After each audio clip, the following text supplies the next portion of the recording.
The island was several hundred kilometers in size, and even though these serpentine women were slithering quite quickly, it would still most likely take them a long time to reach the center of the island. However, with Yan Wu leading the way, a crude shack appeared up ahead after the group had traveled for several kilometers. There were a few male and female serpentine beings inside, looking after a dozen or so lizard beasts. On the other end of the shack was a black carriage that had been covered by a black cloth made from some unknown material. As soon as they caught sight of their assistant priestess, two of them immediately rushed out to greet her in a respectful manner.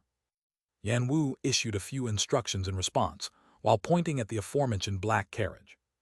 The two serpentine beings were seemingly rather surprised by what they'd heard, and they couldn't help but steal a few glances at Han Li while nodding emphatically in response. They then immediately returned to the shack and strapped a pair of lizard beasts to the black carriage before drawing the other three over as well. Thus, Han Li was carefully lifted onto the black carriage by the serpentine women, and two of them sat on the lizard beasts drawing the carriage, while the others got onto the other three lizard beasts. Due to the fact that these serpentine women were lacking legs, there was a tubular saddle strapped to the backs of each of these lizard beasts that allowed them to slide their tails into. Thus, the group continued onward. These lizard beasts were rather maladroit and made for a rather bumpy ride, but they were quite fast in their movements, making a significant improvement compared to the ground being covered before. 4 hours later, they arrived in front of an earthen city. This was a true earthen city completely constructed from yellow mud, and it was only a few kilometers in size. The buildings in the city were also mostly constructed from mud, and there were very few stone buildings within. Han Li was slightly surprised to see this, but his expression remained unchanged as he cast his gaze toward the dozen or so serpentine guards standing at the city gates instead. These guards were also mostly women with a minority of men among them, and all of them were wearing armor constructed from unknown materials. They were all holding shimmering silver halberds with long silver projectiles on their backs, giving off the impression that they were armed to the teeth. From a distance, Han Li could tell that there were also many armed serpentine beings standing atop the nearby earthen walls, and it seemed that all of them were on high alert.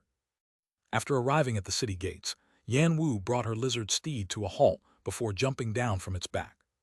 A serpentine woman among the guards at the gates immediately made her way toward Yan Wu before extending a smiling greeting.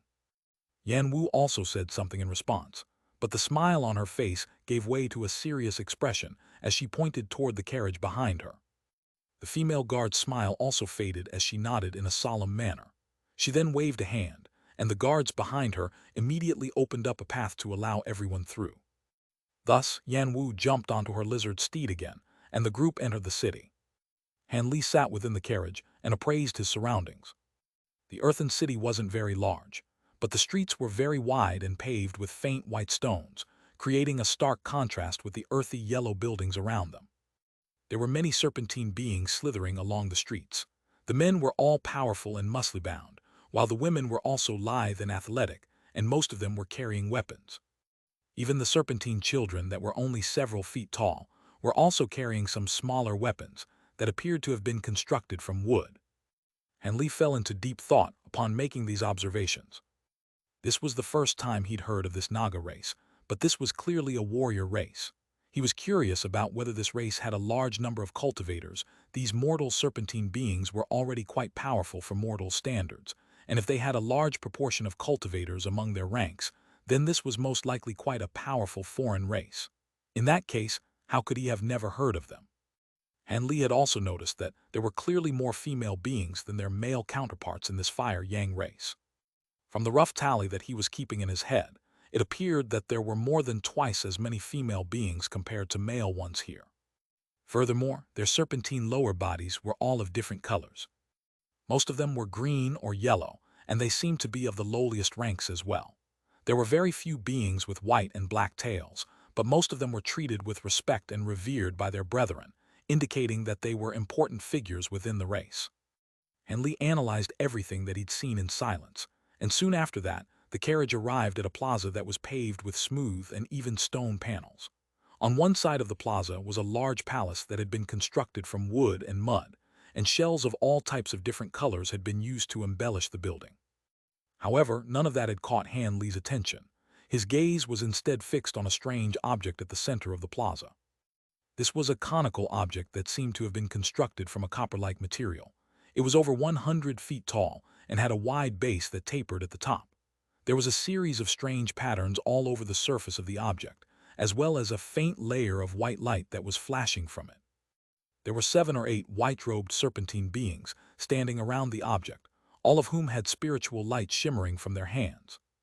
Han Li's eyes narrowed, and he immediately identified what these beings were loading into the underside of this strange object. They were fist-sized objects, but they were of all types of different colors and didn't appear to be spirit stones. Furthermore, even though all of these white-robed serpentine beings were emanating spiritual chi fluctuations, their cultivation bases were inferior even to that of Yan Wu. As soon as Yan Wu's group arrived, 2 of the white-robed beings approached them. At this moment, Han Li was carried off the carriage and carefully placed onto a bamboo chair that someone had sourced for him. Letter 1D627, letter 1D4C7, letter 212F, letter 212F, letter 1D464, letter 212F, letter 1D623, letter 1D450, letter 1D630, letter 1D45A.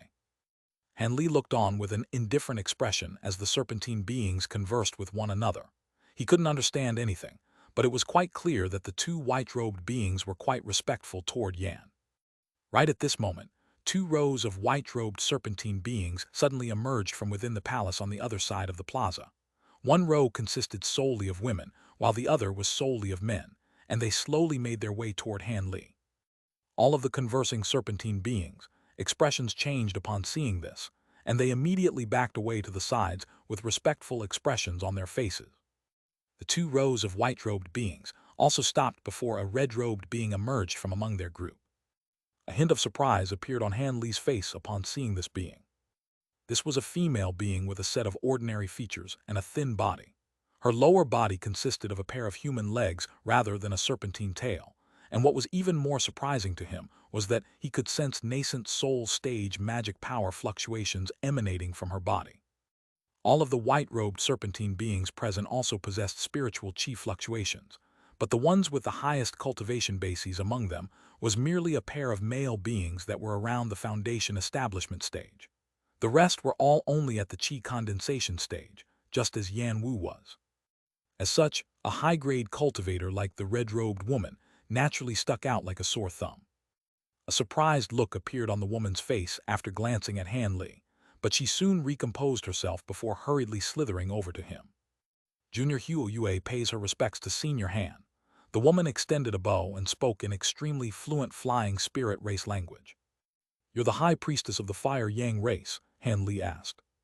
"Indeed, this is not a suitable place to talk. I suggest we converse in the hall, Senior," the woman said with a smile. "Sure, I have many things I want to ask you as well," Han Li replied with a nod. "Thank you for gracing me with your presence, Senior. All of you, hurry and invite Senior into the palace." The woman was ecstatic and immediately turned around to issue an instruction to the white-robed serpentine women. The row of serpentine women immediately sprang into a chaotic frenzy, following which 2 of them hurriedly rushed forward, then carried the bamboo chair that Han Li was sitting on toward the palace in an extremely careful manner. The woman then waved a hand, and everyone else also followed along.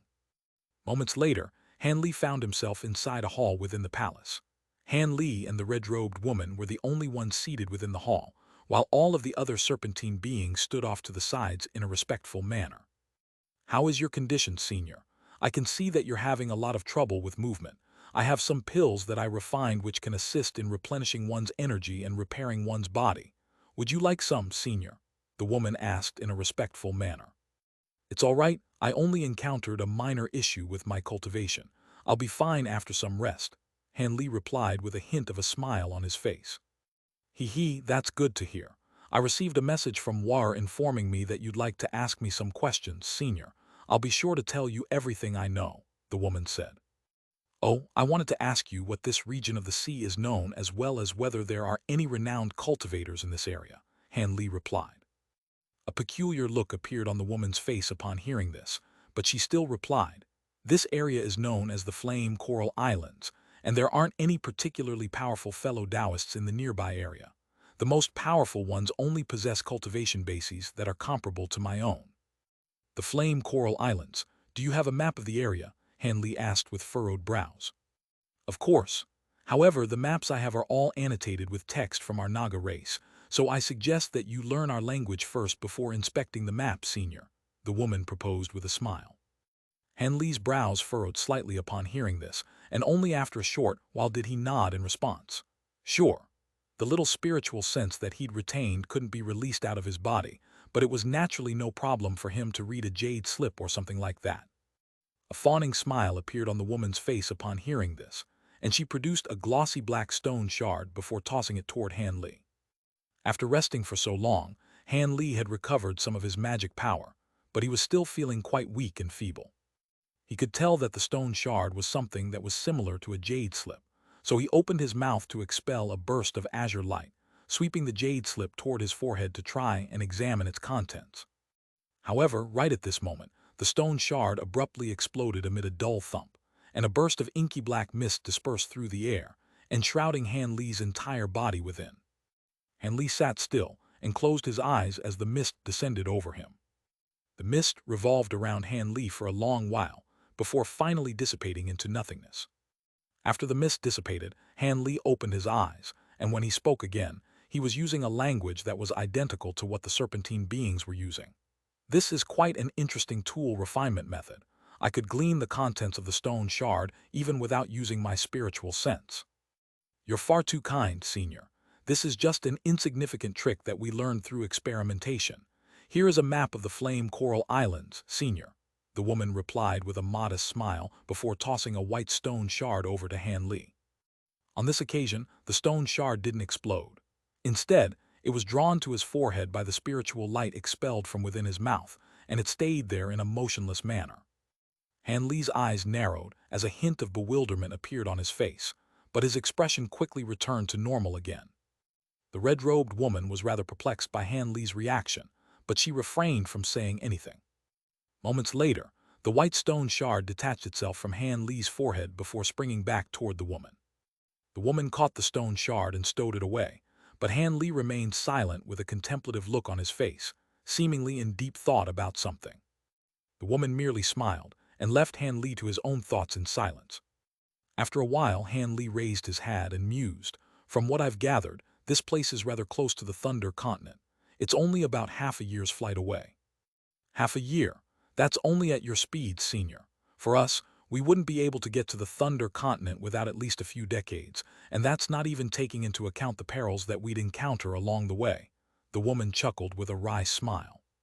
Han Li nodded before asking, "From the maps, it appears that your Fire Yang race doesn't have control over many islands. Are the other islands inhabited as well?" "It's indeed true that our race owns very few islands, and in reality, this Firecloud Island is the only one that's inhabitable. The other islands are merely places that our brethren go to source food and materials from. As for the rest of the Flame Coral Islands, most of them are under the control of other powerful races, and some are inhabited solely by upper race beings like you, Senior. Our Fire Yang race is not a powerful nor prominent race by any stretch of the imagination," the woman sighed. "I see," Han Li nodded before falling silent. However, after a brief hesitation, the woman asked, "You seem to have come from somewhere extremely far away, Senior. May I ask what business you have here? My cultivation base may be quite pitiful, but our race has inhabited this island for a long time, and we'd be happy to provide any assistance we can." The woman seemed to be quite eager to please. "I am indeed not from this area. I unintentionally triggered some kind of restriction elsewhere and was teleported to this place. During the teleportation process, a minor mishap occurred, and I ended up like in this pitiful state," Han Li replied in an indifferent manner. "Not at all, Senior. Your mobility is hampered at the moment, but I can sense that your cultivation base is completely unfathomable to me. You must require a place with extremely rich spiritual chi for your rest and recuperation, right, Senior? Our Firecloud Island may not be very large, but we have a few brilliant spirit veins. If you don't mind, we'd be more than happy to provide a place for you to rest and recover at," the woman said with a respectful smile. "You want me to rest on your island?" Han Li chuckled in an ambiguous manner.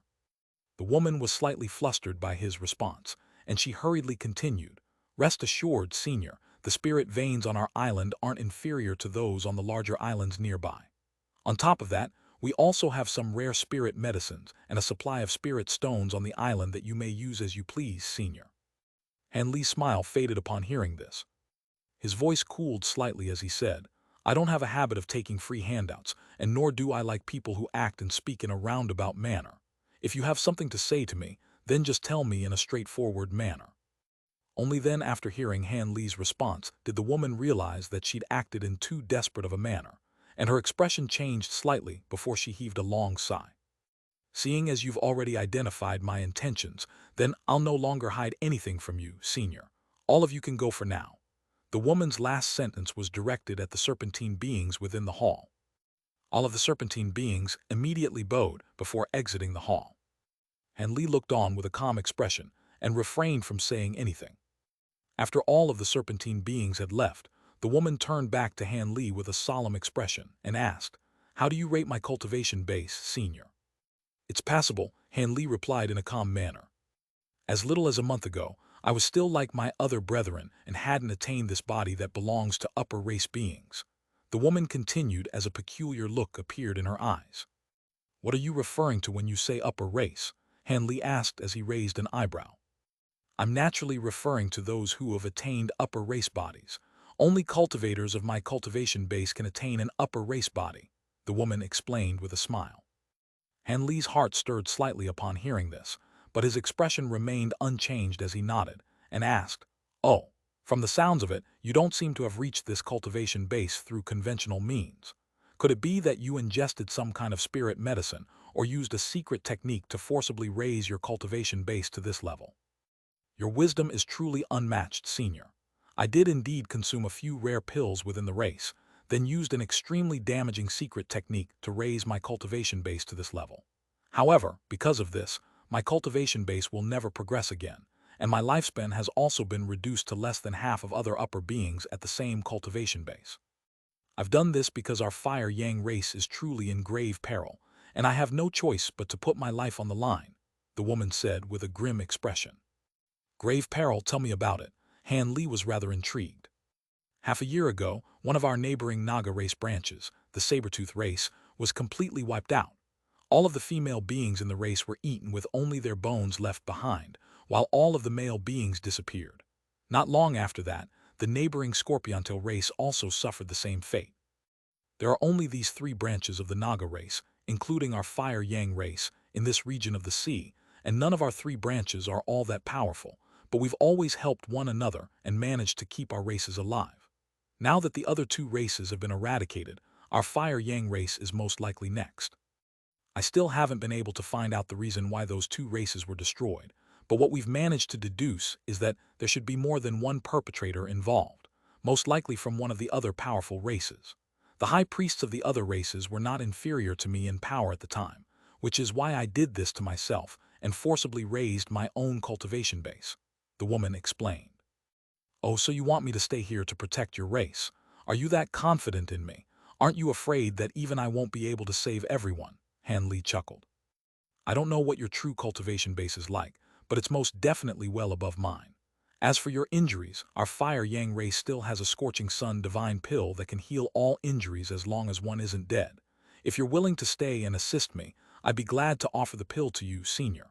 The woman gritted her teeth and finally brought out her trump card. Scorching Sun divine pill. That's a fire attribute pill, right? The severity of my injuries is not something that you can imagine, fellow Taoist.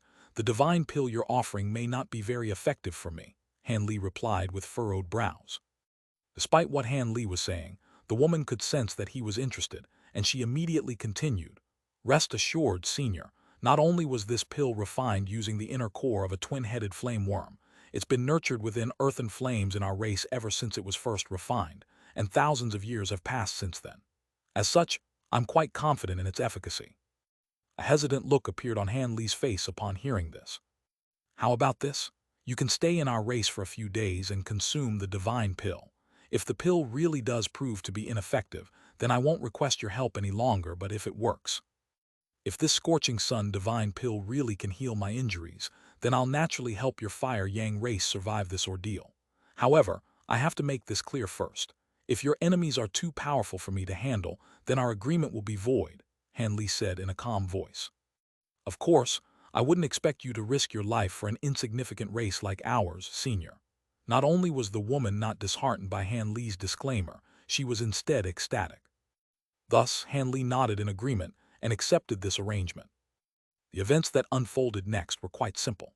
Han Li made some inquiries about the foreign races in the nearby region of the sea, and the woman answered all of them before taking Han Li to a silent cultivation venue. Letter 1D557, letter 1D42B, letter 1D6AT, letter 1D5F2, letter 1D604, letter 1D41E, letter 1D41C, letter 1D698, letter 1D696. She produced a white veil-like treasure and gently swished it through the air, following which the treasure transformed into a large white cloud that was several tens of feet in size. The cloud flashed and lifted both Han Li and his chair up from the ground, hovering at altitudes of several tens of feet. The woman also flew onto the cloud, then chanted something, and the cloud flew out of the palace gates.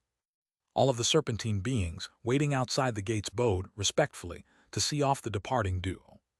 The cloud wasn't traveling very quickly, but the entire island was only several hundred kilometers in size. As such, the woman and Han Li soon arrived at the foot of a small, yet lush and elegant mountain. There was a courtyard consisting of several green wooden cabins situated at the foot of the small mountain, and the cloud stopped in front of the courtyard as the woman turned to Han Li with a smile. "What do you think of this place, Senior Han?" Han Li took a deep breath, and he nodded with a pleased expression as he sensed the rich spiritual qi surging toward him.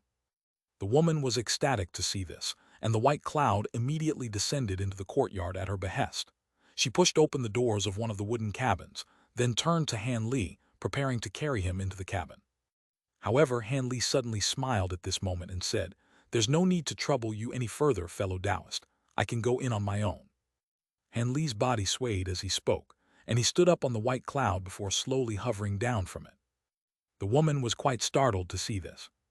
"My injuries still haven't healed, but I can at least move around now," Han Li explained with a smile. "Then I must congratulate you, Senior. I was considering sending a few of my disciples over to look after you, but it seems that won't be necessary now. I'm sure you don't want to be disturbed, Senior," the woman said as her expression reverted back to normal. "Indeed, I'd rather not have anyone close to me while I recover from my injuries. This is quite a good place. I'll stay here for a while. It'd be best if you could get that scorching sun divine pill to me as soon as possible. If it really does prove to be effective, I'll do my best to recover as quickly as possible, and I'll be sure to do what I can for your race thereafter," Han Li said with a serious expression. "Of course, Senior. It's just that the scorching sun divine pill is still being nurtured within the earthen flames, so it'll take me several days to extract it. I hope that's all right with you, Senior," the woman explained. "I'm naturally willing to wait a few days. You can go now, I'd like some rest," Han Li replied with a calm nod. Seeing as Han Li was asking her to leave, the woman naturally obliged. She immediately extended a respectful bow toward Han Li before departing from the courtyard atop her white cloud. Han Li stood on the spot and looked on as the white cloud disappeared into the distance. Only then did he turn around and walk into the wooden cabin that had been prepared for him. The cabin wasn't very large, and it was only sparsely furnished with some wooden furniture. Han Li didn't look at anything else. He made his way straight over to the wooden bed in one corner of the room, then sat down upon it with his legs crossed. He exhaled as an exhausted look appeared on his face. "Just standing up for a while has completely expended all of the magic power I just saved up. Looks like I really have lost far too much blood essence," Han Li murmured to himself. He then brushed a hand over his storage bracelet, and faint white light flashed as 4 or 5 vials of different designs appeared in his hand. Han Li poured out a few pills from each vial, then stuffed them all into his mouth at once before closing his eyes to digest the powers of the pills. Moments later, he felt a scorching sensation in his dantian, following which a few bursts of cool and refreshing energy began to circulate throughout his body and meridians, nurturing and repairing his injuries in the process. Han Li was quite elated by this development. As expected of regenerative pills refined using myriad-year spirit medicines, they were truly very effective. A short while later, a faint layer of golden light surfaced over Han Li's body, and a faint flickering golden projection also appeared over his head.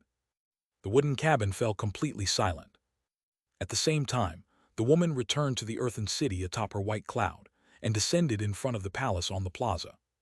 Several tens of white-robed low-grade priests were still waiting for her there in silence. "Come with me, Yan Wu.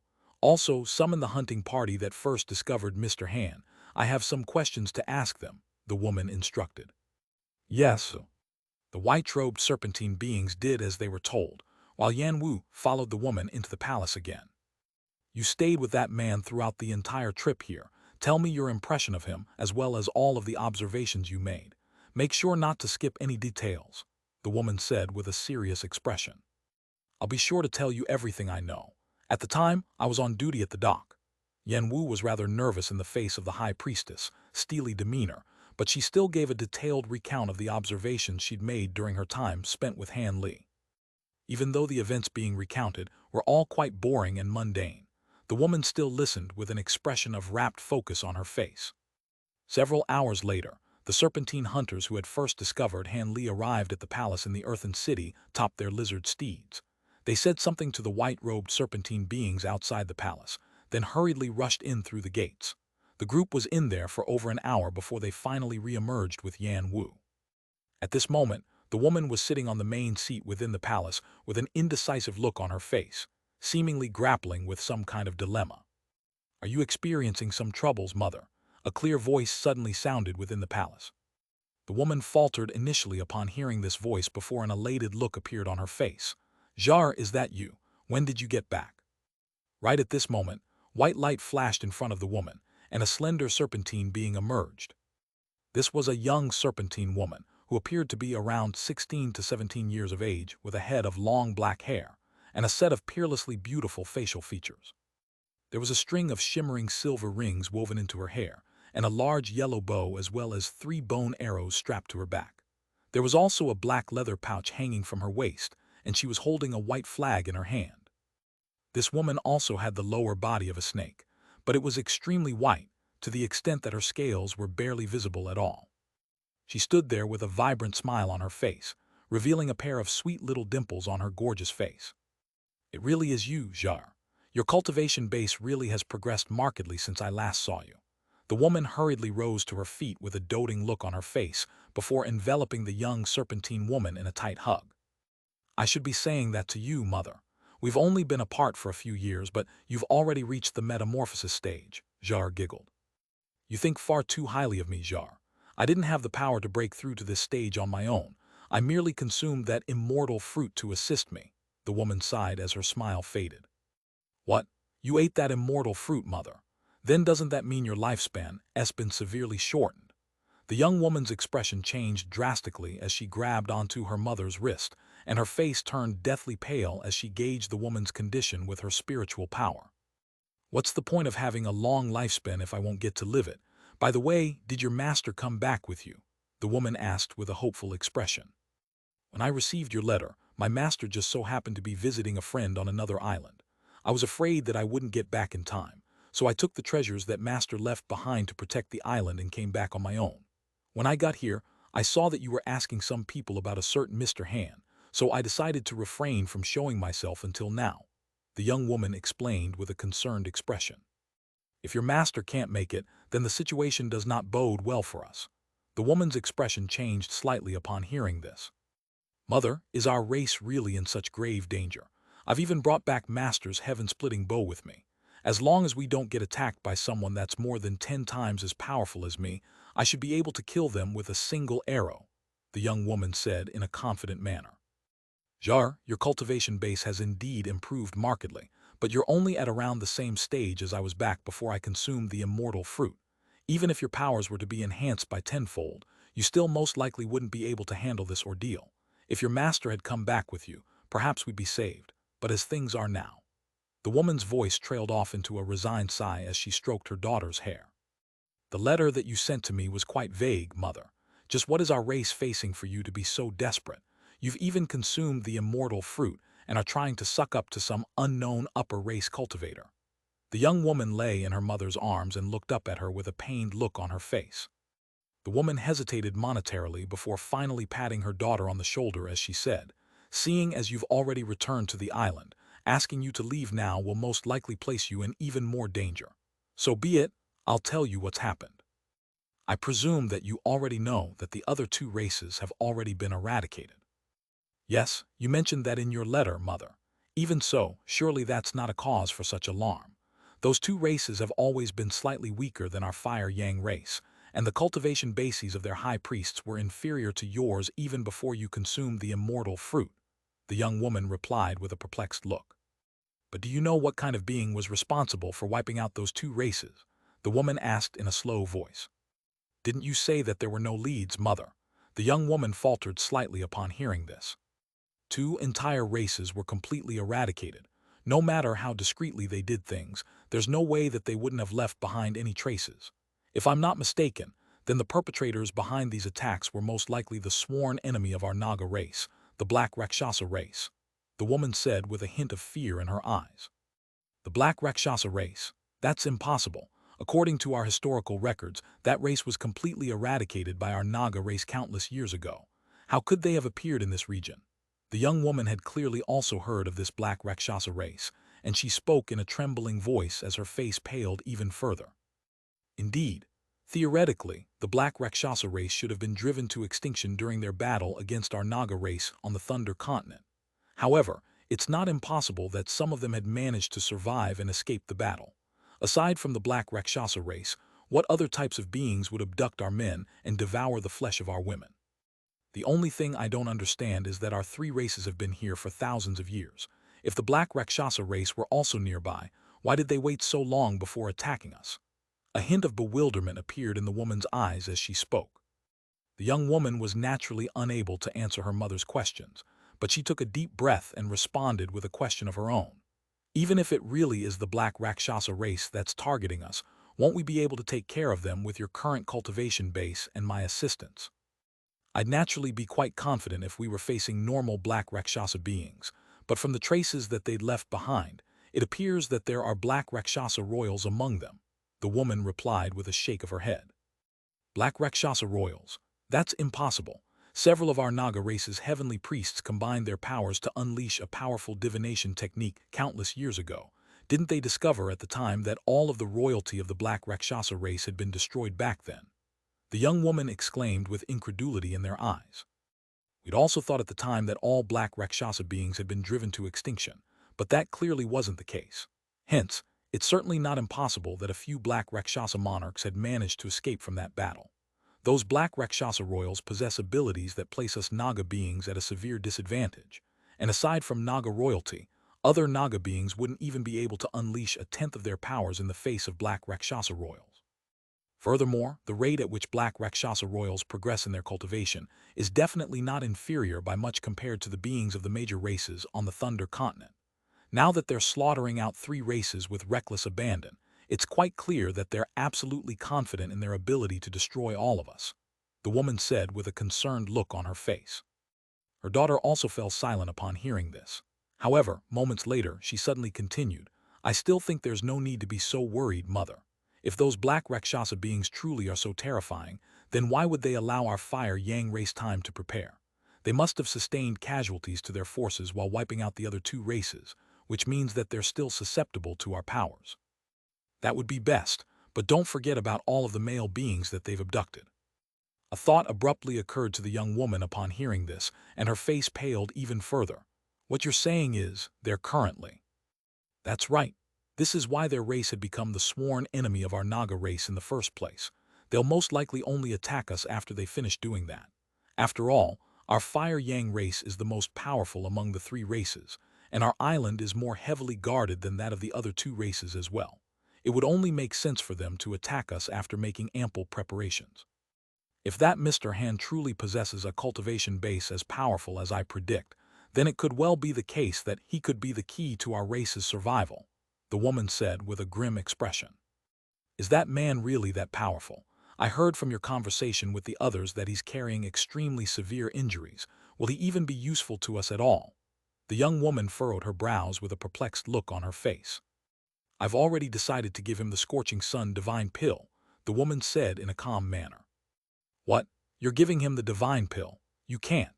If you consume the Divine Pill for yourself, you could recover part of your lost lifespan, but you'll be stuck like this if you give the pill to him," the young woman objected vehemently as she struggled free from her mother's arms. "That's what I was hesitating about.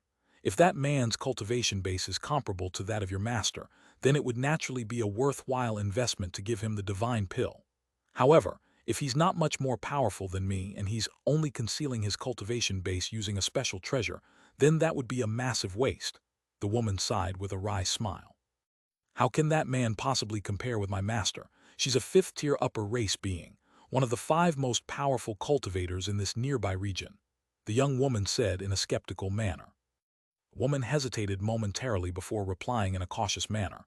I couldn't ascertain that man's cultivation base, but I could deduce that he's most definitely far more powerful than me. Even with such severe injuries, my instincts still told me that he could kill me with ease. Otherwise, I wouldn't have made such an effort to beg him to stay. If that man really can help our race survive this ordeal, then giving him the divine pill wouldn't be a big deal. From your conversation earlier, it sounds like that man hasn't shown you any of his power this entire time. If we give him the scorching sun divine pill like this, it would simply be a blind investment. Even if we do choose to give him the pill, we have to test him first, the young woman said with furrowed brows. Test him? How are we going to do that when he's currently nowhere near his peak condition? The woman was tempted by this notion, but she didn't see how it was possible. Even if he's carrying severe injuries, a high-grade upper race being like him would undoubtedly possess powerful spiritual sense. How about I accompany you to visit him when you give him the scorching sun divine pill? I'll work something out when I see him in person. If that man really does possess unfathomable power, then we can give him the pill for the future of our fire yang race. If not, then we definitely can't hand over such an important pill, the young woman said with a determined expression. Well, the woman became rather hesitant upon hearing this. The scorching sun divine pill could indeed restore her lifespan to a significant extent, so she was quite reluctant to offer it to someone else unless it was for a worthy cause. All right, you can give it a try, Jade, but no matter what you do, don't overstep the mark and get on that man's bad side. The woman nodded in agreement in the end. Don't worry, mother, I'll do things within reason, the young woman replied with a sweet smile. I should be able to extract the divine pill from the earthen flames after 3 days. You can come with me to visit the man then. The Black Rakshasa race most likely won't delay for much longer, and I've sent out requests for help to a few races that we're on friendly terms with, but I don't think we can count on them. During this time, I'll discuss with our race's elders to further bolster our island's defenses, the woman decided in the end.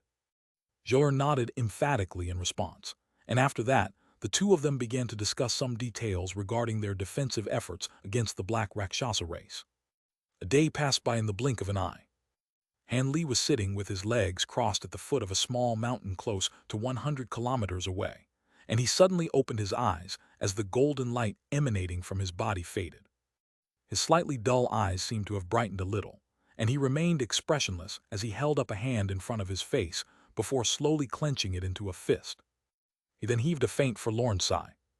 Even though he'd recovered some of his magic power, he'd expended far too much spiritual power and blood essence. Even with his vast supply of pills, it would most likely take 3 or 4 years before he could recover to his peak condition. However, he had agreed to stay on this island, so he was naturally confident in his ability to protect himself.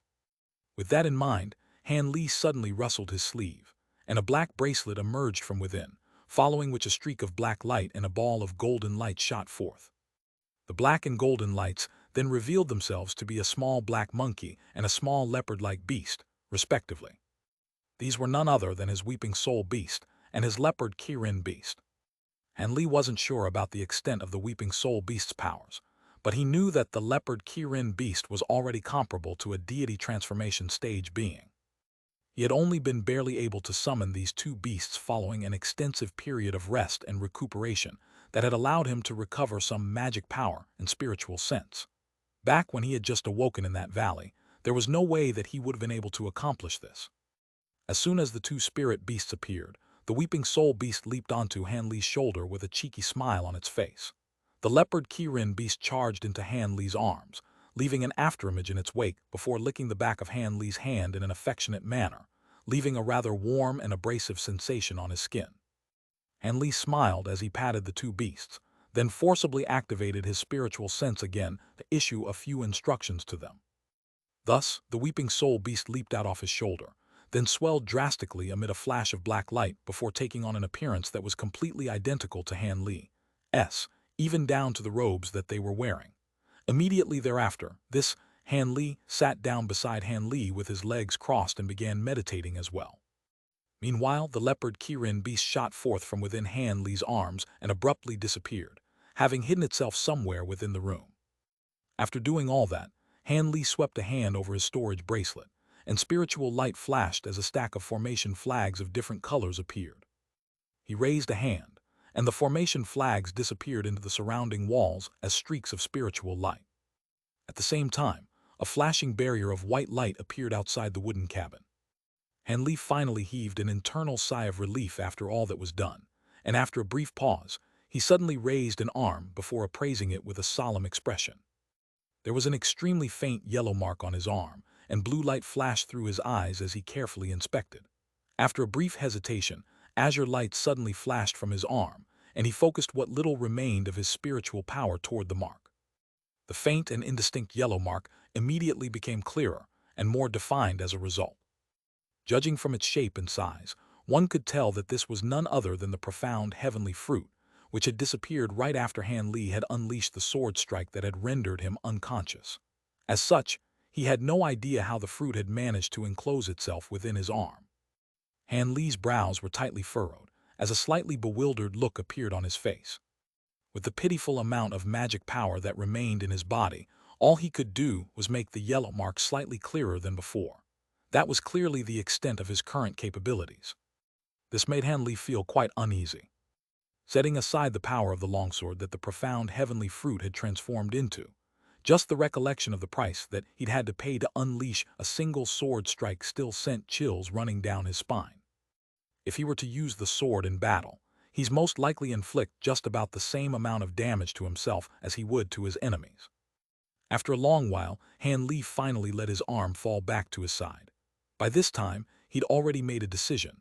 Once he recovered his magic power, he was going to immediately force this treasure out of his arm.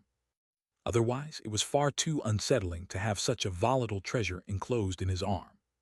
After stroking the mark with his finger for a while, a contemplative look appeared on Han Li's face as he consumed a few more types of pills.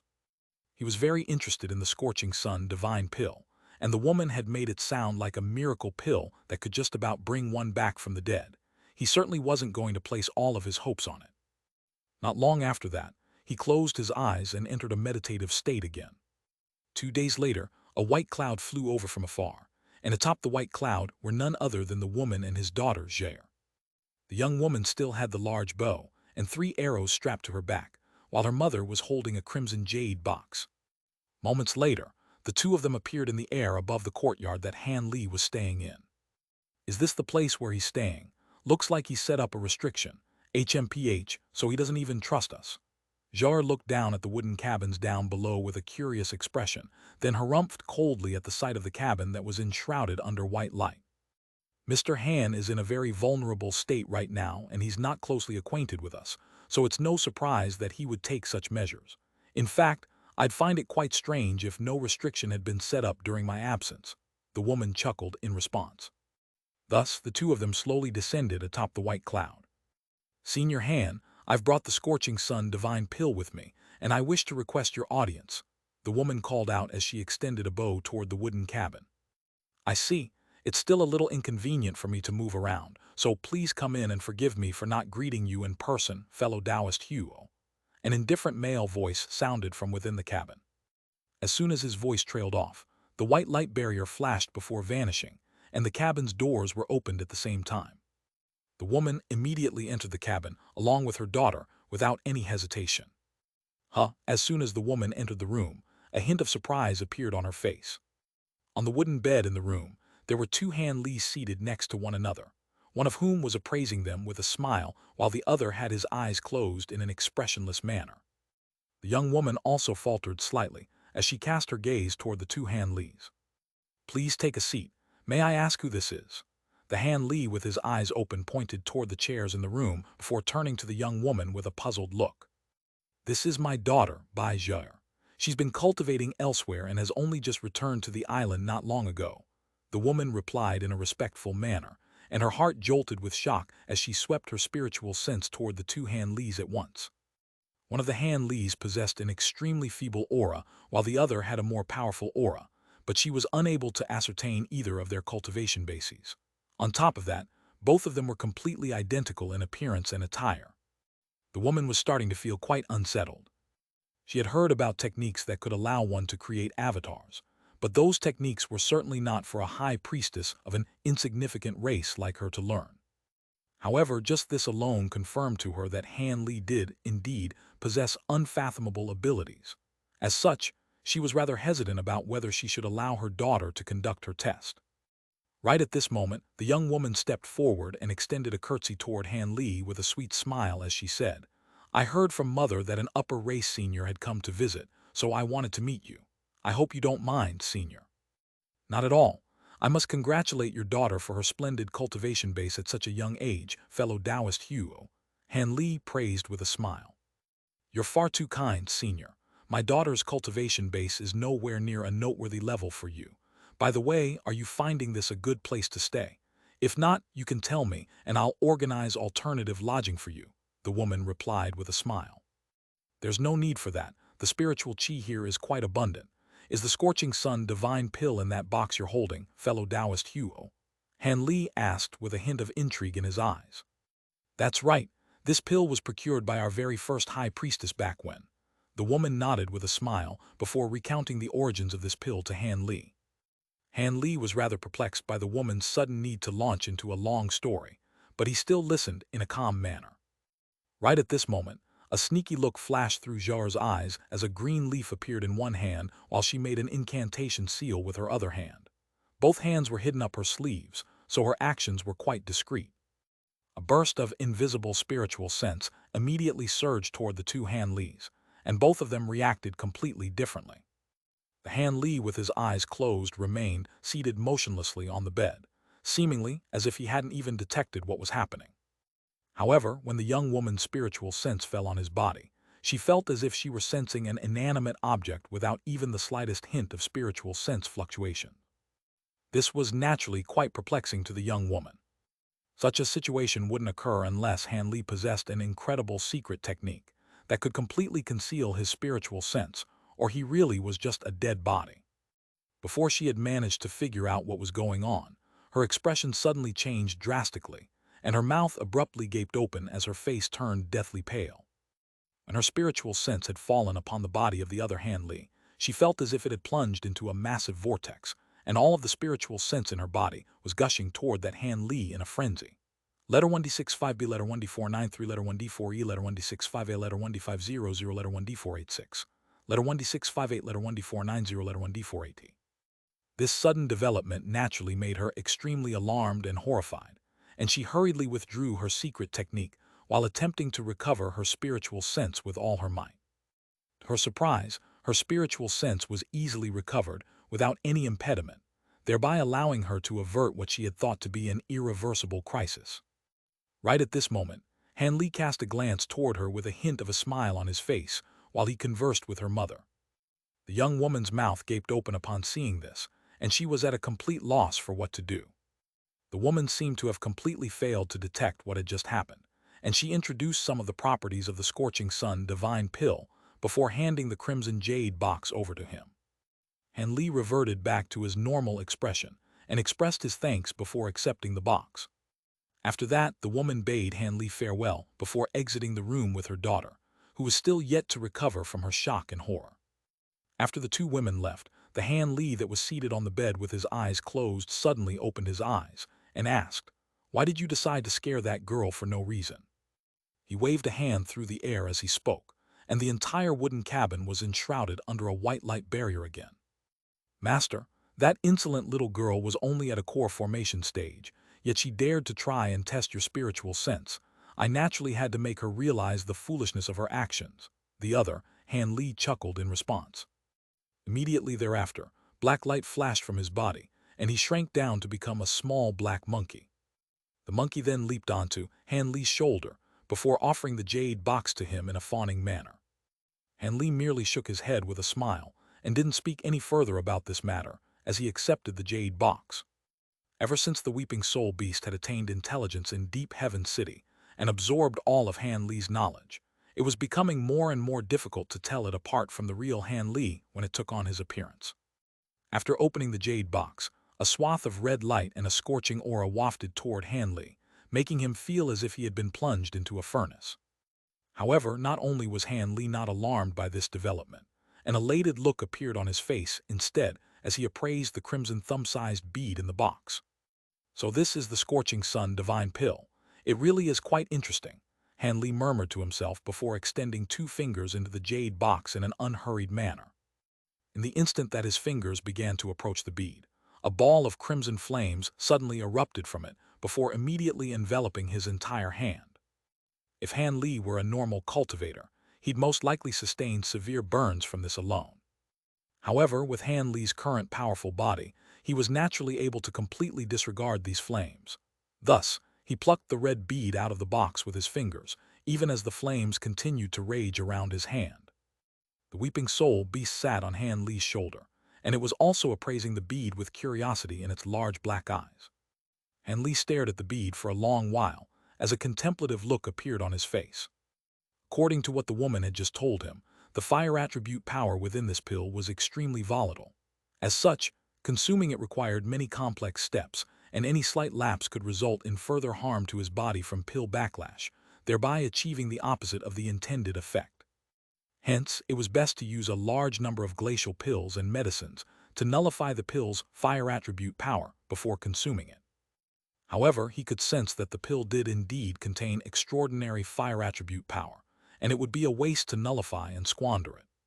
With that in mind, Han Li opened his mouth to expel silver fireball. It was none other than his spirit engulfing heavenly flames.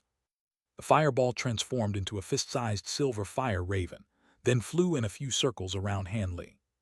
Han Li raised an eyebrow before tossing the crimson bead in his hand up into the air, and the silver fire raven immediately let loose a clearly cry before pouncing onto the bead. In the next instant, the silver flames completely enveloped the divine pill. Meanwhile, the woman and her daughter were already several tens of kilometers away as they flew atop their white cloud. All of a sudden, white light flashed and the cloud decelerated slightly. "Jade, are you all right?" the woman asked. "I'm fine, mother. I was merely given a fright." The young woman was still clearly quite shell-shocked, but she forced a smile onto her face in response. "I'm glad you're okay. It looks like this Mr. Han really is an unfathomably powerful being. In that case, it wasn't a waste to give him the Scorching Sun Divine Pill," the woman said with a relieved expression. "I was unable to detect anything specific, but he does indeed appear to be quite powerful. What are we going to do about your lost lifespan, mother?" the young woman asked with a sad expression. As the high priestess of our race, it is my duty to protect the race to the best of my ability. Our race has only been able to exist for so long as the past high priests before me have also fulfilled their duties. Looking back in time, how many of our past high priests have actually died from old age? That's enough of this depressing topic. Let's just hope that Mr. Han can absorb the power of the divine pill as quickly as possible so he can lend us his assistance," the woman said with a nonchalant smile. But tears welled up in the young woman's eyes, and she still wanted to say something. However, the woman didn't want to continue this conversation any longer, and she made a hand seal, causing the white cloud underfoot to surge before enshrouding both of them within. Immediately thereafter, the white cloud transformed into a ball of white light that shot forth through the air and quickly disappeared into the distance. After the 2 women departed from the wooden cabin, its doors remained shut for 10 consecutive days. During this time, the defenses on Firecloud Island were bolstered significantly.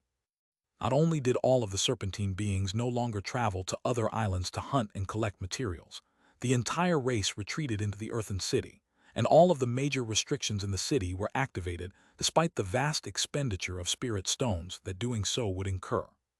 The Earthen City walls had seemed to be extremely frail and vulnerable before, but they had since been enshrouded under 3 layers of light barrier that were crimson, yellow, and green, respectively. There were also several thousand elite serpentine warriors within the city that were heavily armed, and ensuring that the city was constantly patrolled. At the same time, all of the Fire Yang race priests had gathered together, and all of them were priming themselves for the upcoming battle alongside their high priestess and her daughter. The palace they were situated in had also been enshrouded under a layer of 5-colored light, and the source from which the 5-colored light was emanating was none other than that conical treasure at the center of the plaza. As for the normal serpentine beings within the Earthen City, all of them had received instructions from the higher-ups telling them to stay at home, unless they absolutely had to come out. A tense and oppressive atmosphere naturally settled over the earthen city as a result. On this day, just as the priests were meditating within the palace, a voice suddenly pierced through the restriction outside and sounded directly within the hall that they were situated in. Fellow Taoist Huo, I've already refined the pill and come out of seclusion. Please open up the restriction and let me come in. The voice belonged to none other than Han Li. The white-robed priests were all stirred upon hearing this, while an ecstatic look appeared on the woman's face. It was naturally impossible for her not to be worried that Han Li would break his promise and depart as soon as he recovered. However, the entire race was in grave peril, and she had no alternatives. Giving the pill to him could earn them a powerful ally, whereas refraining from doing so would spell certain doom. Thankfully, she'd made the right gamble, and Han Li hadn't broken his promise to her. Thus, the woman immediately flipped her hand over to produce a shimmering red jade disc with an elated look on her face, then tapped it a few times with her finger. The five-colored light barrier around the palace flashed before an opening appeared, but it only took the span of a few breaths before the barrier sealed over again. During this brief window of time, golden light flashed outside the palace gates, and a humanoid figure appeared, seemingly out of thin air, before making his way into the palace in an unhurried manner.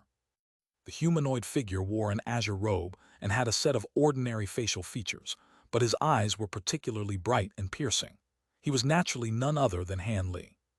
His condition had improved drastically compared to just over 10 days ago, clearly indicating that the scorching sun divine pill had indeed been extremely effective.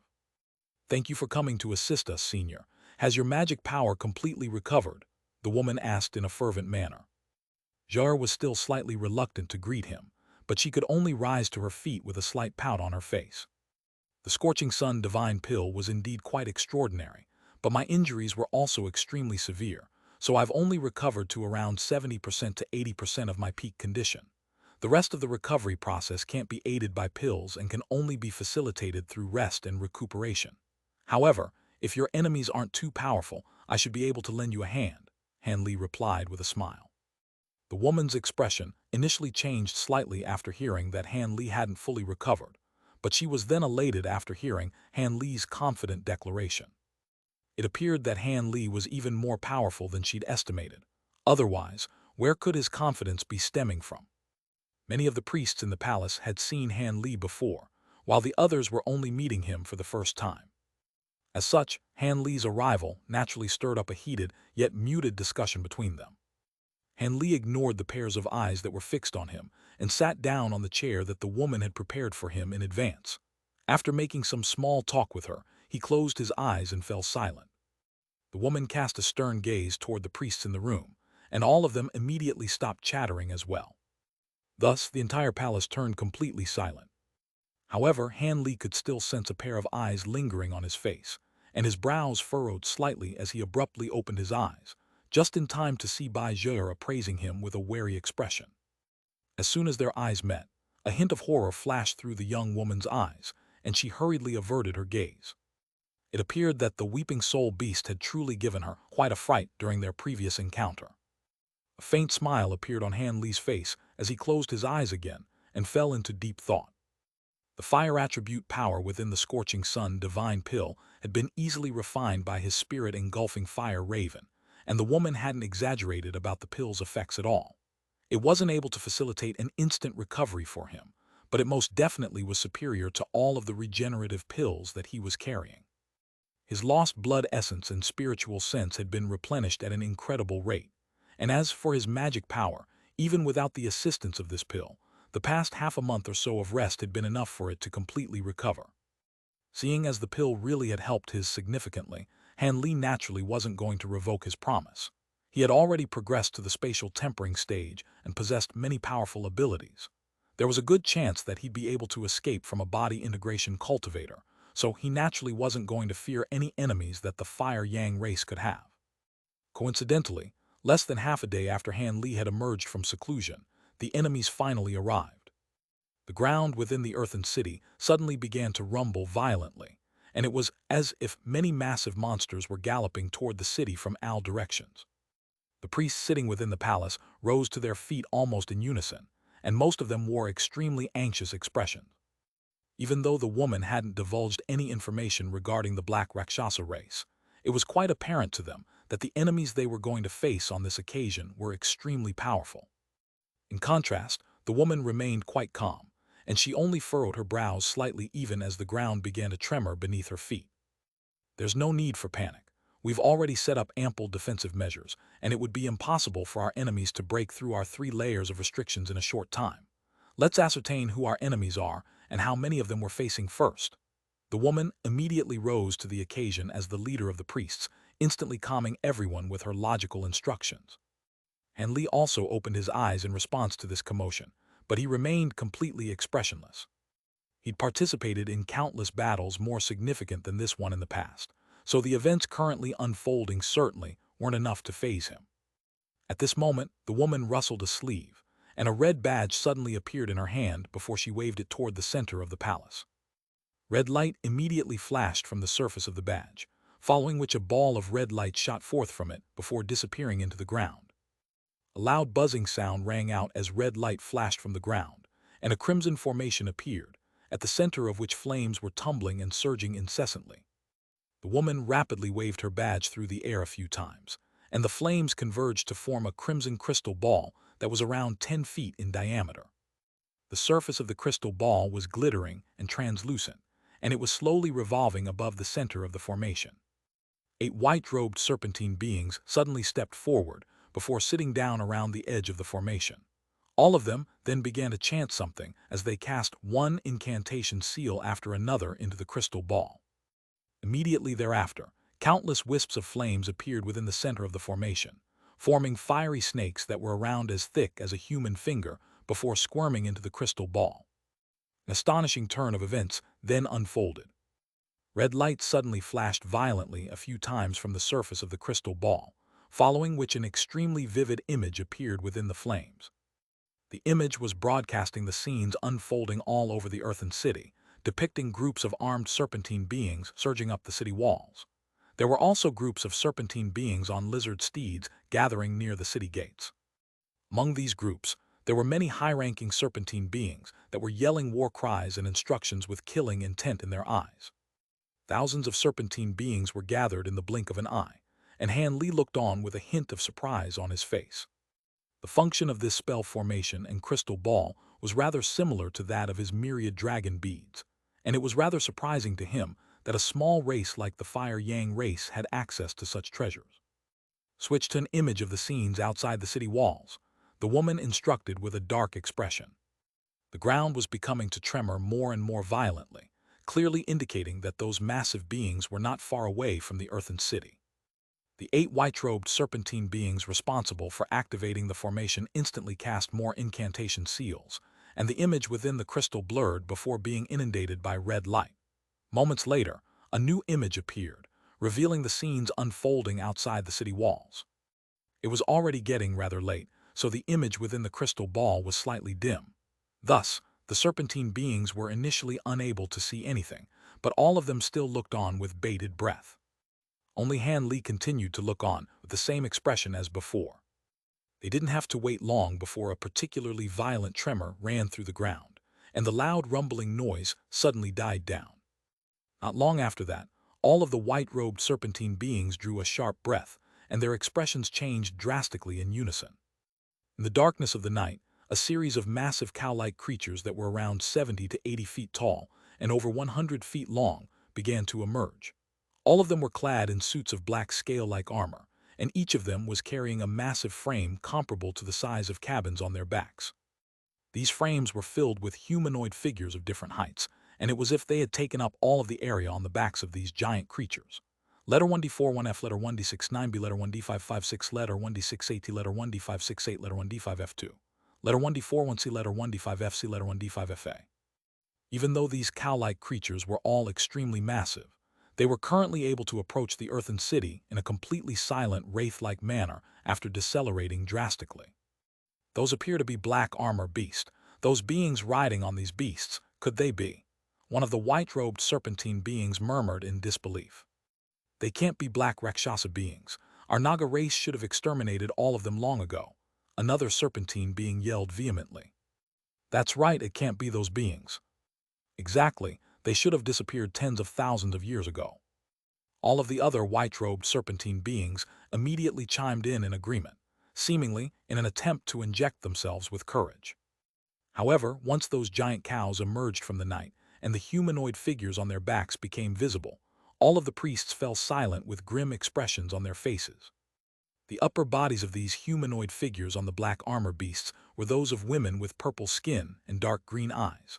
All of them had long shoulder-length hair and were wearing suits of black armor while wielding all types of black weapons, creating a stark contrast with their gorgeous features. However, once the women leaped down from the giant cow beasts and revealed their full bodies, Han Li's pupils abruptly contracted. These women possessed lower bodies of centipedes. Even Han Li couldn't help but shudder at the sight of these beautiful women with abhorrent centipede lower bodies. These women seemed to have all been well trained, and they managed to arrange themselves in an orderly formation in mere moments. One of the higher-ranking beings among them abruptly stepped strode toward the earthen wall, and a smile suddenly appeared on her face. However, this was a grotesque smile that literally spread from ear to ear, revealing rows of small sharp teeth and a serpentine forked tongue. What had been a beautiful woman just a moment ago had suddenly transformed into a sinister nightmarish creature. It would not be impossible for a more cowardly person to faint from fear upon witnessing these beings for the first time. Han Li naturally wasn't that inept, but he had still been given a massive fright. The woman and Bai Zhaer looked on with grim expressions, while hints of fear crept into the eyes of all of the other priests present. HMPH, so what if these are black Rakshasa beings? They're just a bunch of pathetic cowards that managed to escape the extermination tens of thousands of years ago through sheer luck. Our Naga race was able to eradicate them so many years ago, and we can replicate that feat now. The other two races must have only been destroyed as they'd been caught completely off guard. In contrast, we've set up ample defenses in advance, so we have nothing to fear. The woman harumphed coldly as she swept a sleeve toward the crystal ball. Red light instantly flashed, and the entire formation ceased functioning, following which the image being broadcasted by the crystal ball also abruptly disappeared. All of the other white-robed serpentine beings stirred upon hearing this, and they immediately bowed as they nodded in agreement. Following the woman's brief yet rousing speech, all of them had been injected with renewed courage, and the fear in their eyes was immediately wiped away. Han Li's expression changed slightly upon seeing this, and a hint of a meaningful smile appeared on his face. The woman didn't appear to have done anything, but in reality, she's unleashed a secret technique while spurring on the priests present. The secret technique was quite discreet, but it was naturally unable to escape Han Li's notice, seeing as he'd cultivated the Great Development technique. Otherwise, it would not have been so easy to reinvigorate these low-grade priests. Knowing who our enemies are makes things a lot easier for us. All of you, split up into 4 groups and direct our troops at the 4 city gates. If you encounter any black Rakshasa priests, make sure to keep them at bay. Any deserters will be severely punished. The woman instructed with a stern look on her face as she rose to her feet. The serpentine beings all accepted their orders with respectful bows before exiting the hall. Thus, the woman, her daughter Han Li, and 4 other serpentine beings were the only ones left in the palace. All 4 of these serpentine beings were quite old and possessed core formation stage cultivation bases, thus making them the most powerful beings within the race aside from the High Priestess. Han Li merely glanced at the 4 serpentine beings in an indifferent manner before withdrawing his gaze. The woman heaved a long sigh before turning to Han Li with the intention of saying something. However, right at this moment, earth-shattering booms suddenly erupted from all sides, and the ground began to rumble once again. They're already beginning to attack the city. A wry smile appeared on her face. Are you not going to go out there and join the defensive efforts? Han Li asked with a curious expression. There's no need for that. If I'm not mistaken, the higher-ups of the Black Rakshasa race will seek me out, the woman replied with a shake of her head. Is that so? Han Li was rather surprised to hear this. Our Naga race has always been the sworn enemy of the Black Rakshasa race, so I'm aware of their habits and mannerisms. Even though we've activated all of our restrictions, we still most likely wouldn't be able to stop the truly powerful beings among them from infiltrating the city.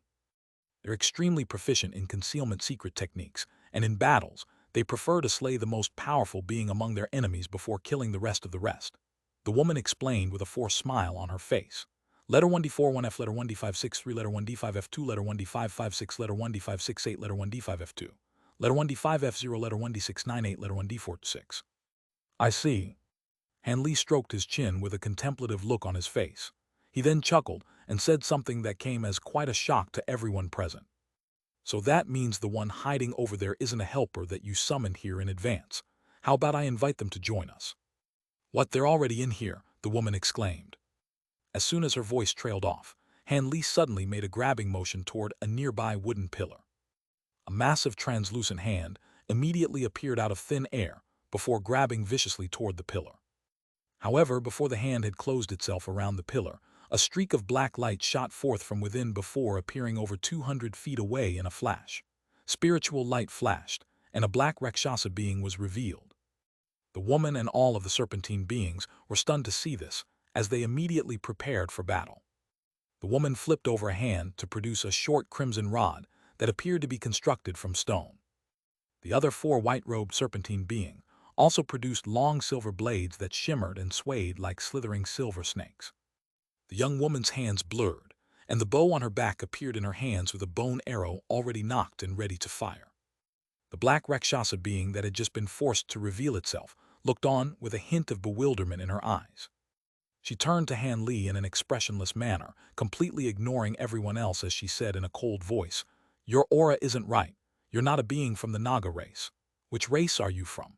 For you to be able to see through my concealment technique, are you from the White Eye race or the Thousand Illusion race?" This black Rakshasa being was clearly under the false impression that Han Li was some kind of foreign being from the Thunder continent. Han Li smiled but didn't offer a reply. Instead, he cast his gaze toward a shadowy corner of the palace before pointing a finger toward that direction. A small azure sword shot forth like lightning, striking the corner in the flash. A dull clang rang out as a streak of black light hurtled forth from the shadows to clash with the small sword. At the same time, a shadowy figure slowly emerged. Blue light flashed within Han Li's eyes, and brilliant azure light erupted from the small sword. It then instantly destroyed the streak of black light that it was locked in combat with before rushing toward the black figure at a speed that was more than twice as fast as before. The black figure was given a massive fright by the azure sword's sudden acceleration, but she reacted extremely quickly as her body twisted, and she flew through the air as a black thread. The black thread appeared over 100 feet away after just a single flash, but to everyone's surprise, the small sword also transformed into an azure thread before setting off in hot pursuit. The black thread had only paused for a split second before the azure thread was almost upon it, and it was forced to flee again. Thus, an azure thread and a black thread flashed through the air one after another in the air, appearing on one side of the palace in one instant, before suddenly appearing in another corner before anyone could trace them. The threads were moving at such an incredible speed that everyone in the palace could only look on in astonishment. All of a sudden, the black thread blurred before suddenly transforming into 7 or 8 identical threads that hurtled forth in different directions. Han Li's brows furrowed slightly upon seeing this, and he raised a hand to summon the small sword back to him before drawing it up his sleeve. Throughout this entire process, Han Li's expression remained completely calm and collected, as if what he'd merely been toying with his opponent. The black threads in the air converged to form a single thread again in midair, and black light flashed before a black Rakshasa being with a pair of golden eyes appeared. This woman was glowering at Han Li with a vicious expression of fury on her face. The woman immediately shuddered at the sight of the black Rakshasa being's golden eyes, and she exclaimed, "Golden and silver eyes, you really are black Rakshasa monarchs. You two must have been the ones who killed the high priests of the other two races. HMPH, looks like you've done your homework. However, your knowledge isn't going to save you. I've come to eradicate your race in person, so your fates are sealed," the golden-eyed black Rakshasa being said in a sharp voice. At this moment, the first black Rakshasa being to have appeared suddenly vanished in a wraith-like manner, then reappeared beside her golden-eyed companion.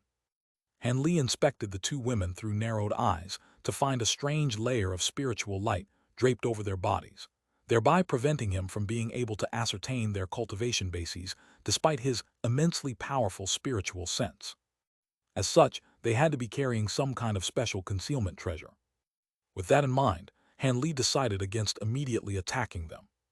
Before anyone else had a chance to say anything, Baijar suddenly raised her bow before drawing it and letting loose the nocked arrow.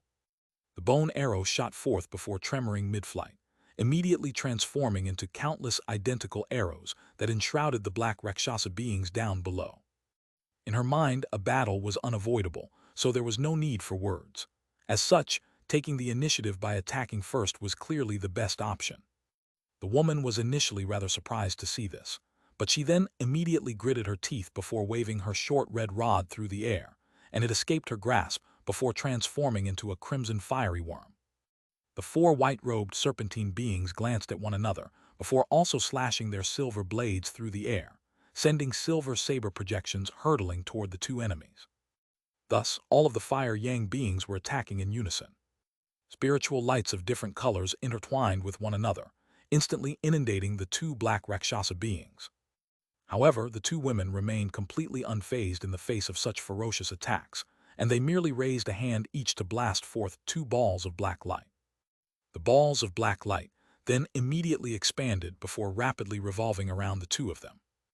A loud boom erupted as all of the attacks exploded upon making contact with the black light, threatening to tear it apart in an instant. However, right at this moment, golden and silver light suddenly erupted from within the black light, and the golden and silver light swelled drastically before splitting into two. A vast expanse of black light appeared over a radius of several tens of feet, with golden and silver light shimmering at its center. All of the bone arrows, silver saber projections, and the fiery worm vanished without a trace into the black light. The devastating combined attack had disappeared, as if it had never even existed in the first place. What remained was a pair of still figures in shrouded black light, inspecting everyone around them with cold looks in their eyes. Revolving evil spirit light, the high priest exclaimed as her heart sank upon seeing this. All of a sudden, the pair of black Rakshasa beings joined hands while pointing their spare hands directly at the woman and her daughter. The black light split up, and two thin threads, one golden and one silver, shot forth from within. "Dodge, don't take it head-on," the woman hurriedly warned as she turned to Baijar. At the same time, white light flashed from her body, and she flew back as a streak of white light to take evasive measures.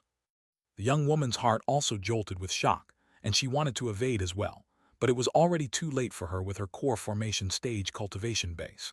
A thin golden thread appeared before as if by instantaneous teleportation, and she had no choice but to let loose another bone arrow in response. On this occasion, instead of splitting up into countless more arrows, the bone arrow transformed into a pillar of light that was around as thick as an arm before striking the oncoming thin thread. The size difference between the two was quite a significant one, but their clash was completely soundless. Immediately thereafter, the pillar of light faltered before suddenly shooting back. The young woman was completely caught off guard by this sudden development, and she didn't have any time to adopt any defensive measures. As such, she could only let loose a cry of surprise before reflexively using her bow as a shield. She was the one who had unleashed that arrow, so she was naturally well aware of just how powerful it was. If she were to be struck by this reflected attack, both her body and soul would instantly be reduced to nothingness. She could even already hear a cry of despair from her mother. In the next instant, the bow in her hands was blasted away by the pillar of light, and a scorching sensation immediately enveloped her entire body. Her face turned deathly pale, and she could only close her eyes to await her inevitable doom. Right in this instant, someone suddenly grabbed the back of her collar and gently wrenched her away, following which she abruptly disappeared amid a flash of azure light. An earth-shattering boom then rang out, and the young woman opened her eyes with a startled look on her face to find that she was currently situated over 100 feet from where she'd been standing just a moment ago. The pillar of light had passed through the exact spot where she was situated before crashing into the wall of the palace. It clashed with the five-colored light restriction amid a flash of piercing spiritual light before being reduced to nothingness. However, the thin thread behind the pillar of light didn't also follow suit and crash into the wall. Instead, it abruptly changed direction and hurtled toward the young woman again. "Arg!" The young woman let loose a cry of alarm. However, before she had a chance to do anything, her collar tightened, and the scenes around her blurred as she was wrenched elsewhere again. Only then did the young woman return to her senses, and she hurriedly turned her head to discover a man standing behind her with a calm expression and a hand laid casually on her back. This man was naturally none other than Han Li. After the golden thread in the distance missed its target, it suddenly swerved around to fly toward the young woman again, as if it refused to rest until she was dead. Elsewhere in the palace, the high priestess was also desperately evading a similar silver thread. However, she was a nascent soul stage being, after all, and with the four white-robed serpentine beings assisting her in keeping the silver thread at bay, she was able to just barely ensure self-preservation for now. So it can reflect attacks. That's quite interesting. Han Li murmured to himself before sweeping a sleeve through the air, and a swath of gray light instantly appeared before Bai Zhar. However, the golden thread merely faltered for a split second after plunging into the divine essence-effused light, before puncturing through it without any impediment. Bai Zhar's face paled again upon seeing this. However, a layer of five-colored flames then immediately appeared thereafter to enshroud the golden thread again. The extraordinarily fast thin thread immediately slowed down significantly after entering the five-colored flames, as if it were a fish caught in a net. A hint of a smile appeared on Han Li's face, but his smile quickly stiffened in the next instant. This was because the thin thread suddenly pierced through the five-colored flames, just as it had done with the divine essence-effused light, then continued on toward the young woman. Following this startling turn of events, Bai Zhar's heart sank even further, and she was well and truly in despair. Letter 1D627, letter 1D4C7, letter 212F, letter 212F, letter 1D464, letter 212F, letter 1D623, letter 1D450, letter 1D630, letter 1D45A. However, what unfolded next had her flabbergasted yet again. The thin thread swayed and suddenly disappeared on the spot without any premonition. In the next instant, spatial fluctuations erupted before Han Li, and the golden thread emerged before flying directly toward his face at an astonishing speed. A hint of surprise flashed through Han Li's eyes, but he made no effort to evade as a cold look appeared on his face, and he opened his mouth in response. A ball of silver flames erupted from his mouth, crashing into the golden thread in a flash. An astonishing turn of events then unfolded. Even the divine essence-effused light and five glacial flames were unable to trap the golden thread, yet it was stopped cold by the silver flames as if it had encountered the bane of its existence, and it curled up into an egg-sized ball amid a faint sizzling sound. The silver fireball then transformed into a small silver bird, while the golden ball melted away within its body at a rate that was discernible to the naked eye, vanishing into nothingness in virtually an instant. The silver fire raven then spread its wings and let loose a triumphant cry before disappearing in a wraith-like manner. In the next instant, silver light flashed before the silver thread that was giving the high priestess an extremely hard time, and the fire raven reappeared before devouring the pesky thread. A dull thump then rang out as the silver fire raven exploded on the spot, dissipating into specks of silver light. Only then did Han Li turn toward the pair of black Rakshasa beings, with a hint of a smile on his face. The previous sequence of clashes seemed to be quite complex, but they actually only lasted the span of a few breaths. All of the Fire Yang beings heaved a long sigh of relief, having just escaped that life-threatening ordeal. Only then did they finally understand how the higher-ups of the other two races had been eradicated so easily. The high priests of the other two races were inferior in power to their high priestess, even before she'd consumed the immortal fruit. However, even after consuming the immortal fruit to forcibly enhance her cultivation base, there was still no way that she could have been able to take even a single attack from that revolving evil spirit light. As such, the woman was ecstatic that Han Li just so happened to possess an ability that could oppose this light. It was quite clear that none of them would be able to oppose these two black Rakshasa monarchs, so they had no choice but to rely on Han Li. With that in mind, the woman immediately cautioned, "Be on your guard, Senior Han. Not only can that revolving evil spirit light reflect attacks, it can disregard most restrictions and abilities, and it's extremely poisonous. If one were to be struck by it, the poison would immediately spread to all parts of the body, and there's no way to get rid of it. Many of the powerful beings of our Naga race had fallen to this accursed light many years ago." The woman was quite concerned that Han Li would be adversely affected by the revolving evil spirit light after it had been devoured by the silver fire raven that had flown out from his body. Poison A. A hint of surprise appeared on Han Li's face upon hearing this. However, seeing as his spirit engulfing heavenly flames were able to devour this so-called revolving evil spirit light, it would have naturally already converted the poison into energy that could be used by him, so there was no way that it'd be able to harm him. Of course, Han Li wasn't going to divulge the spirit engulfing heavenly flames abilities to the woman. He merely nodded to acknowledge the fact that he'd heard her words of caution. Throughout this entire process, his remained firmly fixed on the two black Rakshasa beings. You dare to devour the revolving evil spirit light. Han Li was unable to glean the expressions of the two black Rakshasa monarchs as they were enshrouded under black light, but the astonishment in their voices was quite apparent. This ability of yours is quite interesting. It's just a pity that you haven't honed it to a passable degree. Otherwise, even my flames wouldn't have been able to vanquish it so easily. All right, looks like there really are only two of you here. I'll take care of you two as quickly as possible so I can go back and rest. Han Li chuckled before striding directly toward the two black Rakshasa beings. He didn't appear to be moving very quickly, but each and every step he took covered a distance of several tens of feet, and he was soon just over 200 feet away from the two black Rakshasa monarchs. At the same time, brilliant golden light erupted from Han Li's body, and a layer of golden scales appeared over his skin. Simultaneously, a golden halo surfaced above his head, and at the center of the halo sat a golden projection with 3 heads and 6 arms. 2 of the projections' 3 faces were quite clearly, both of which were identical to Han Li's appearance, while the third one remained rather blurry and indistinct. Not only were the Fire Yang beings astonished by this new ability that Han Li was unveiling, even the 2 black Rakshasa beings within the black light were quite taken aback.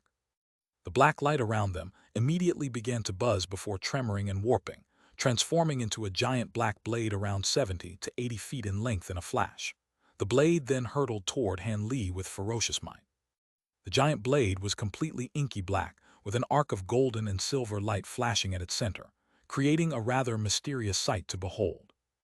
A resounding boom rang out, and a massive golden hand that was no smaller than the blade appeared beneath the latter before lifting it upward.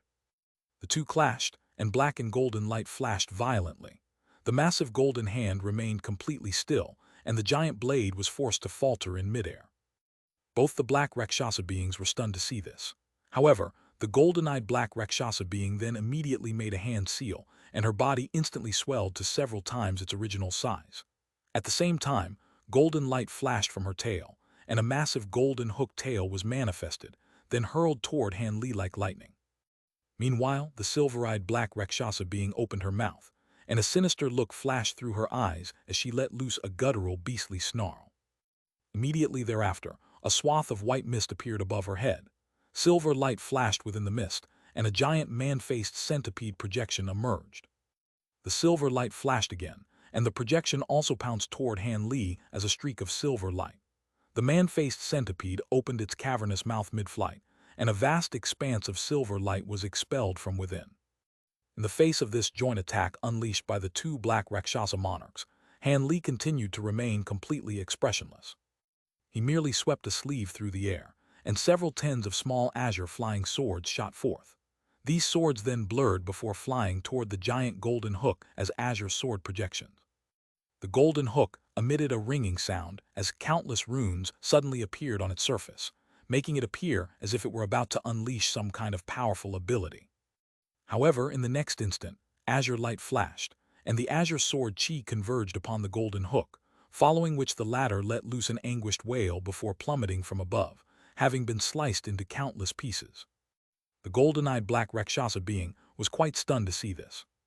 At the same time, Han Li raised his other hand in the face of the man-faced centipede, and he spread open his 5 fingers as his hand turned into an inky black color. A gray light barrier then instantly appeared before Han Li, keeping the silver light unleashed by the centipede at bay. After that, silver light flashed from the center of his palm, and a miniature black mountain suddenly appeared. Han Li took a glance at the oncoming man-faced centipede and flipped his hand over in a nonchalant manner. An astonishing scene then ensued. The miniature mountain instantly disappeared as he did so, and in the next instant, spatial fluctuations erupted above the man-faced centipede, following which the miniature mountain appeared amid a flash of gray light. At the same time, the miniature black mountain swelled drastically to over 100 feet tall in the blink of an eye before crashing down upon the man-faced centipede's back with devastating force. A look of excruciating pain appeared on the human face of the centipede projection, and it let loose a series of shrill screeches as its body was forced to plummet from the sky by the immense weight of the divine SSF-used mountain. The silver-eyed black Rakshasa being was stunned to see this, and she hurriedly made a series of hand seals. As she did so, a series of silver lines appeared on her gorgeous feminine face, presenting quite a sinister sight to behold. She then opened her mouth to expel a mouthful of silver blood essence, and as soon as this blood essence appeared, it transformed into a string of silver runes amid a dull thump.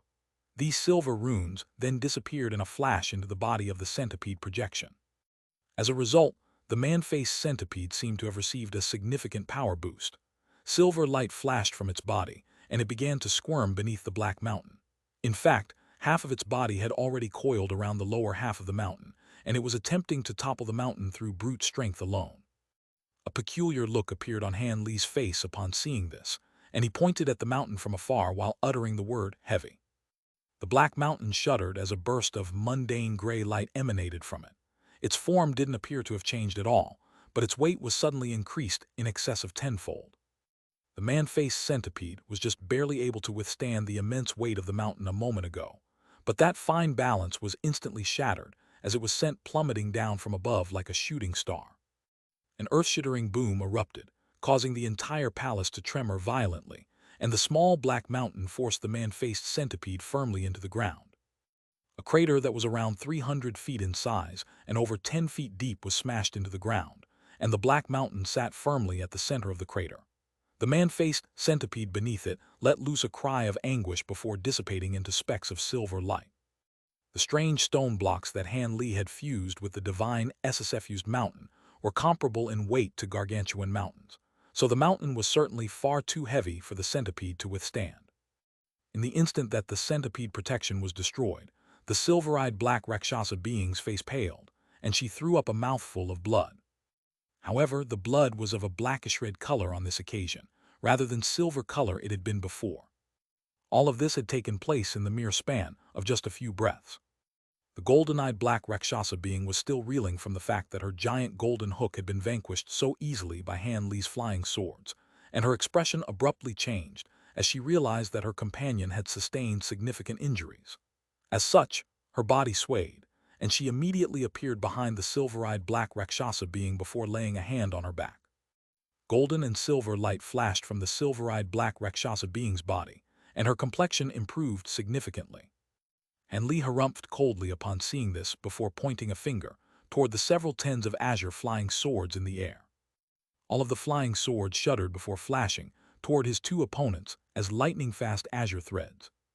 Shock and horror finally appeared on the faces of the two black Rakshasa beings upon seeing this, and they exchanged a glance before suddenly raising an arm each. Two more balls of black light surfaced as a result before enshrouding their bodies. Right in that instant, the azure thread struck the black light. A cold expression appeared on Han Li's face, and he immediately activated his sword arts without any hesitation. Letter 1D627, letter 1D4C7, letter 1D452, letter 1D452, letter 1D464, letter 212F. Letter 1D624, letter 2134, letter 1D62E. All of the azure threads shuddered at his behest before transforming into azure flying swords, each of which was around a foot in length. However, all of them had become extremely faint, as if they'd been turned into mere projections. This was none other than the void form ability that Han Li's newly refined flying swords had obtained. In their new insubstantial form, the swords were able to puncture through the black light in their way without any impediment. The two black Rakshasa beings were clearly caught completely off guard by this incredible development, and they immediately fled for their lives with shock and horror etched on their faces at the sight of the oncoming flying swords. However, the swords were far too fast for them to evade at such close quarters. The flying swords pierced through the air, and two howls of anguish rang out in quick succession as countless bolts were punctured into the bodies of the two black Rakshasa monarchs. All of the Fire Yang beings were ecstatic to see this. However, blue light suddenly flashed in Han Li's eyes, and his body swayed as he arrived beside the remains of the two black Rakshasa beings, leaving a trail of afterimages in his wake. He then extended both arms at once before grabbing the nearby air like lightning. A layer of silver flames immediately erupted from each of his hands, and two balls of light, one golden and one silver, were forced out of thin air, then enveloped by these fierce silver flames. The balls of light were then revealed to be a golden centipede and a silver centipede. The two centipedes were only several inches in size, but they each had the face of a female human that were identical to the faces of the two black Rakshasa monarchs. The two centipedes were trapped within the silver flames, screeching incessantly with expressions of shock and horror on their faces. The golden and silver light emanating from their bodies was one other than the revolving evil spirit light, and they would have been able to escape in the face of any other ability. Unfortunately for them, Han Li's spirit engulfing heavenly flames completely dominated their revolving evil spirit light, thereby placing them at his mercy. Han Li had no intention of letting these two go. He joined his flaming hands and rubbed them together in a casual manner. The golden and silver lights being emitted from the bodies of the two centipedes quickly dissipated, and the centipedes themselves were then reduced to nothingness by the silver flames. Only then had Han Li truly slain the two black Rakshasa monarchs. However, he didn't think much of this. During their clashes, he was able to deduce that these two were merely early deity transformation stage beings at most, and if it weren't for their revolving evil spirit light, he would have slain them within seconds. However, Han Li was rather intrigued by the fact that he had been unable to detect their cultivation bases with his spiritual sense. As such, his gaze immediately fell on the remains of the two black Rakshasa beings. He made a grabbing motion, and both sets of remains slowly flew up into the air toward him. Han Li's eyes narrowed slightly, and blue light flashed from his pupils as he conducted a thorough examination. All of a sudden, his eyes lit up, and he waved a hand toward each of the two sets of remains. Two sections of black veil emerged from the bodies of the two women before landing in his grasp.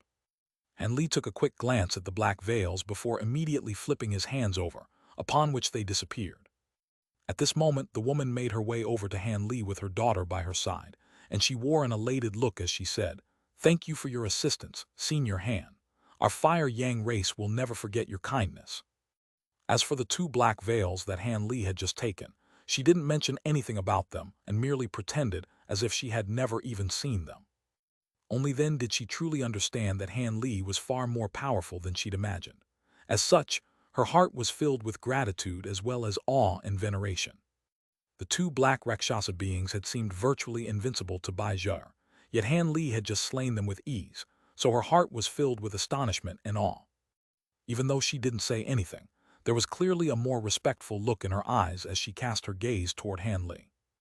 As for all of the other serpentine priests, all of them also gathered around with respectful smiles on their faces. It wasn't much.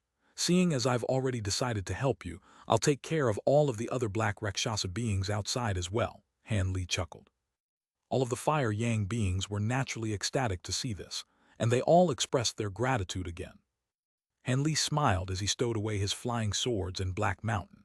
He then rustled a sleeve, and a ball of golden light shot forth before transforming into a small leopard-like beast that landed on the ground several feet in front of him. It was none other than his leopard Kirin beast. The Fire Yang beings faltered initially upon seeing this beast, but all of them drew sharp breaths after sweeping their spiritual sense toward it. The immensely powerful aura emanating from the body of this little beast sent chills running down even the High Priestess' spine. Go and kill all of the black Rakshasa beings, Han Li instructed in a concise manner. A ferocious light appeared in the leopard Kirin beast's eyes upon hearing this, and its body swayed as it manifested 7 or 8 identical projections, all of which rushed out of the palace at once. The beastly projections merely blurred before reappearing several hundred feet away, and after just another, they'd completely disappeared out of sight. The speed at which they were moving was truly astonishing. The woman only managed to barely recompose her expression after a short while, but the shock in her heart still lingered. A thought then immediately occurred to her, and she suddenly produced a badge before rapidly pointing at it a few times while chanting something. Spiritual light immediately flashed from the badge, and the 5-colored light barrier outside the palace instantly vanished. Seeing as everything has been taken care of here, I'll be going back to rest now. Don't worry about that spirit beast. It'll come back to me after all of the enemies have been destroyed, Han Li said in a calm manner. Before the Fire Yang beings could express their gratitude toward him again, azure light flashed from his body, and the flew out of the palace as a streak of azure light, disappearing into the distance in the blink of an eye. The Fire Yang beings were left to their own devices, with awestruck expression in their eyes. After a long while, one of the white-robed serpentine beings heaved a sigh of relief and said, "Thank heavens you convinced this Mr. Han to stay, High Priestess. Otherwise, our entire race would have most likely been eradicated. Indeed, we were all quite perplexed by High Priestess' decision to give the divine pill away to an outsider, but I can see now that we've been far too short-sighted. Another white-robed priest chimed in with a nod. However, a wry smile appeared on the woman's face upon hearing these words of praise. You two think far too highly of me. I only gave the divine pill away as there was no other alternative, and thankfully, my final roll of the dice resulted in a favorable outcome. We were blessed by the heavens to have discovered someone as powerful as Mr. Han. Jade, how do you think Mr. Han compares with your master? The woman turned to her daughter with a serious look on her face.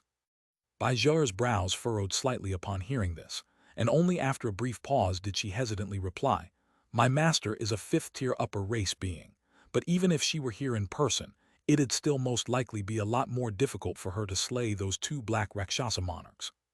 The young woman's reply was rather ambiguous, but the implications behind her words were quite apparent, and the woman nodded in response. However, peculiar expressions appeared on the faces of the white-robed priests upon hearing this, and one of them murmured, Could it be that Mr. Han is a powerful upper race being? In that case, even the most powerful being in the nearby region, Layman Silver Shark, wouldn't be a match for him. That may not necessarily be the case. Layman Silver Shark is an upper third-tier being, and cultivation arts as well as treasures are extremely important in deciding the outcome of battles, so it would be unfair for us to make such comparisons, the woman replied. All of the white-robed serpentine beings nodded with contemplative expressions upon hearing this, and they all fell silent. After a while, someone finally broke the silence. How long does Mr. Han plan to stay on Firecloud Island? Does he have any intention of permanently settling here? The woman could sense what the priest was trying to ask, and she immediately shook her head before replying, I'm not sure, but he most likely won't leave right away. Having said that, it's also very unlikely that he would choose to stay on our island permanently. Someone of Senior Han's powers surely wouldn't be willing to confine themselves to a small island like ours. The other white-robed serpentine beings furrowed their brows upon hearing this, and the entire palace fell silent again. All right, we'll discuss these matters another time. The battle outside hasn't reached a conclusion yet. Even though the two black Rakshasa monarchs have been slain, there could still be other high-grade black Rakshasa beings out there. Mr. Han's spirit beast is indeed quite powerful, but we can't just let it do all the work for us, so let's join the battle outside as well. The sooner we can get rid of all of these black Rakshasa beings, the fewer casualties our race would incur, the woman suddenly instructed. All of the white-robed serpentine beings immediately bowed, and nodded in agreement upon hearing this. Thus, the 6 of them flew out of the palace and rushed toward the locations where the battle was most intense. A short while later, Han Li returned to his wooden cabin and reactivated the restriction before taking a seat on the wooden bed in a cross-legged manner. A contemplative look then appeared on his face.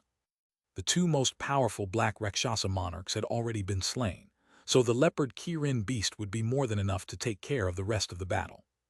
As such, he'd already returned the favor for the pill that the woman had bestowed upon him.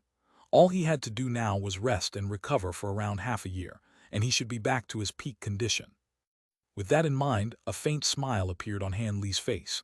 However, a thought then suddenly occurred to him, and he abruptly flipped a hand over. Black light flashed, and a thin veil appeared over his hand. This was none other than one of the treasures he'd taken from the remains of the black Rakshasa monarchs. Han Li stared at the veil in his hand, and an intrigued look appeared on his face. This was a thin black veil that was quite smooth and soft to the touch, and also gave off a rather cool sensation. Just by adjusting the orientation of the veil under the light, Han Li could see faint black runes on its surface, clearly indicating that it was no ordinary treasure. After inspecting the veil for a while, Han Li extended a finger toward it. An azure light flashed from his fingertip as he injected a vast amount of pure spiritual power into the treasure. He then flicked his wrist, and the black veil rose up into the air before transforming into a piece of semi-transparent material that was around 10 feet in size. Han Li inspected the item through narrowed eyes, then cast an incantation seal toward it. The incantation seal disappeared into the black veil in a flash, following which it descended toward Han Li and completely obscured his body. An astonishing scene then ensued. In the instant that the veil landed on Han Li's body, he suddenly became quite blurry and indistinct, and he completely disappeared after a few flashes. A hint of surprise appeared on Han Li's face as he inspected his hands, then glanced at his concealed body. Immediately thereafter, blue light suddenly flashed within his eyes, and it was only growing brighter and brighter. Moments later, a faint smile appeared on his face. As expected, he was unable to see through this veil's concealment ability, unless he activated his spirit eye ability to its very maximal extent. Those two black Rakshasa beings had presumably used these treasures to sneak their way into the palace. With that in mind, Han Li released a wisp of spiritual sense and attempted to pierce through the veil with it. However, as soon as his spiritual sense made contact with the black veil, he felt as if it had fallen into a vast expanse of illusionary mist, making it completely impossible for it to pass through the veil. It appeared that this treasure was responsible for his inability to identify the cultivation bases of the two black Rakshasa monarchs. After a brief moment of contemplation, he suddenly grabbed onto a corner of the black veil before casting an incantation seal. Black light flashed from the veil, and it abruptly disappeared into his robes. Han Li then used his spiritual sense to assess his own body several times, following which a pleased look appeared on his face. This black veil was indeed quite a brilliant treasure, as it had exemplary concealment abilities. In fact, it was second only to the High Zenith Invisibility Talisman among the concealment treasures that he possessed. The High Zenith Invisibility Talisman did indeed possess extraordinary concealment abilities, but it also had many limitations. Not only did it severely hamper his speed, the treasures and cultivation arts he could use with the talisman activated were also significantly restricted. In contrast, the black veil was slightly inferior in terms of concealment ability, but it had none of the aforementioned drawbacks. Furthermore, its concealment ability would become more potent the more powerful its user was. If it weren't for the fact that the two black Rakshasa monarchs possessed cultivation bases that were far inferior to his, he wouldn't have been able to see through them so easily. Han Li experimented with the black veil for a while longer before stowing it away. After that, Han Li closed his eyes and began to engage in silent cultivation. Golden light flashed from his body, and golden halos proliferated above his head as the seated golden projection appeared once again. Han Li remained completely still, and several days passed by in a flash. During this time, the woman had brought a batch of rare spirit medicines and high-grade spirit stones to his doorstep in person. On that occasion, Han Li hadn't opened the door to greet her. Instead, he merely asked her to place the medicines and spirit stones outside the door, clearly indicating that he had no intention of entertaining any guests during the upcoming period of time. The woman naturally didn't dare to express any displeasure toward this, and she immediately set the items down outside the wooden cabin before taking her leave. Only then did Han Li get the weeping soul beast to carry the items into the room. Throughout this process, he didn't leave his bed nor open his eyes even once. One day passed by after another, and several months flew by in a flash. During this time, none of the higher-ups of the Fire Yang race dared to disturb Han Li again.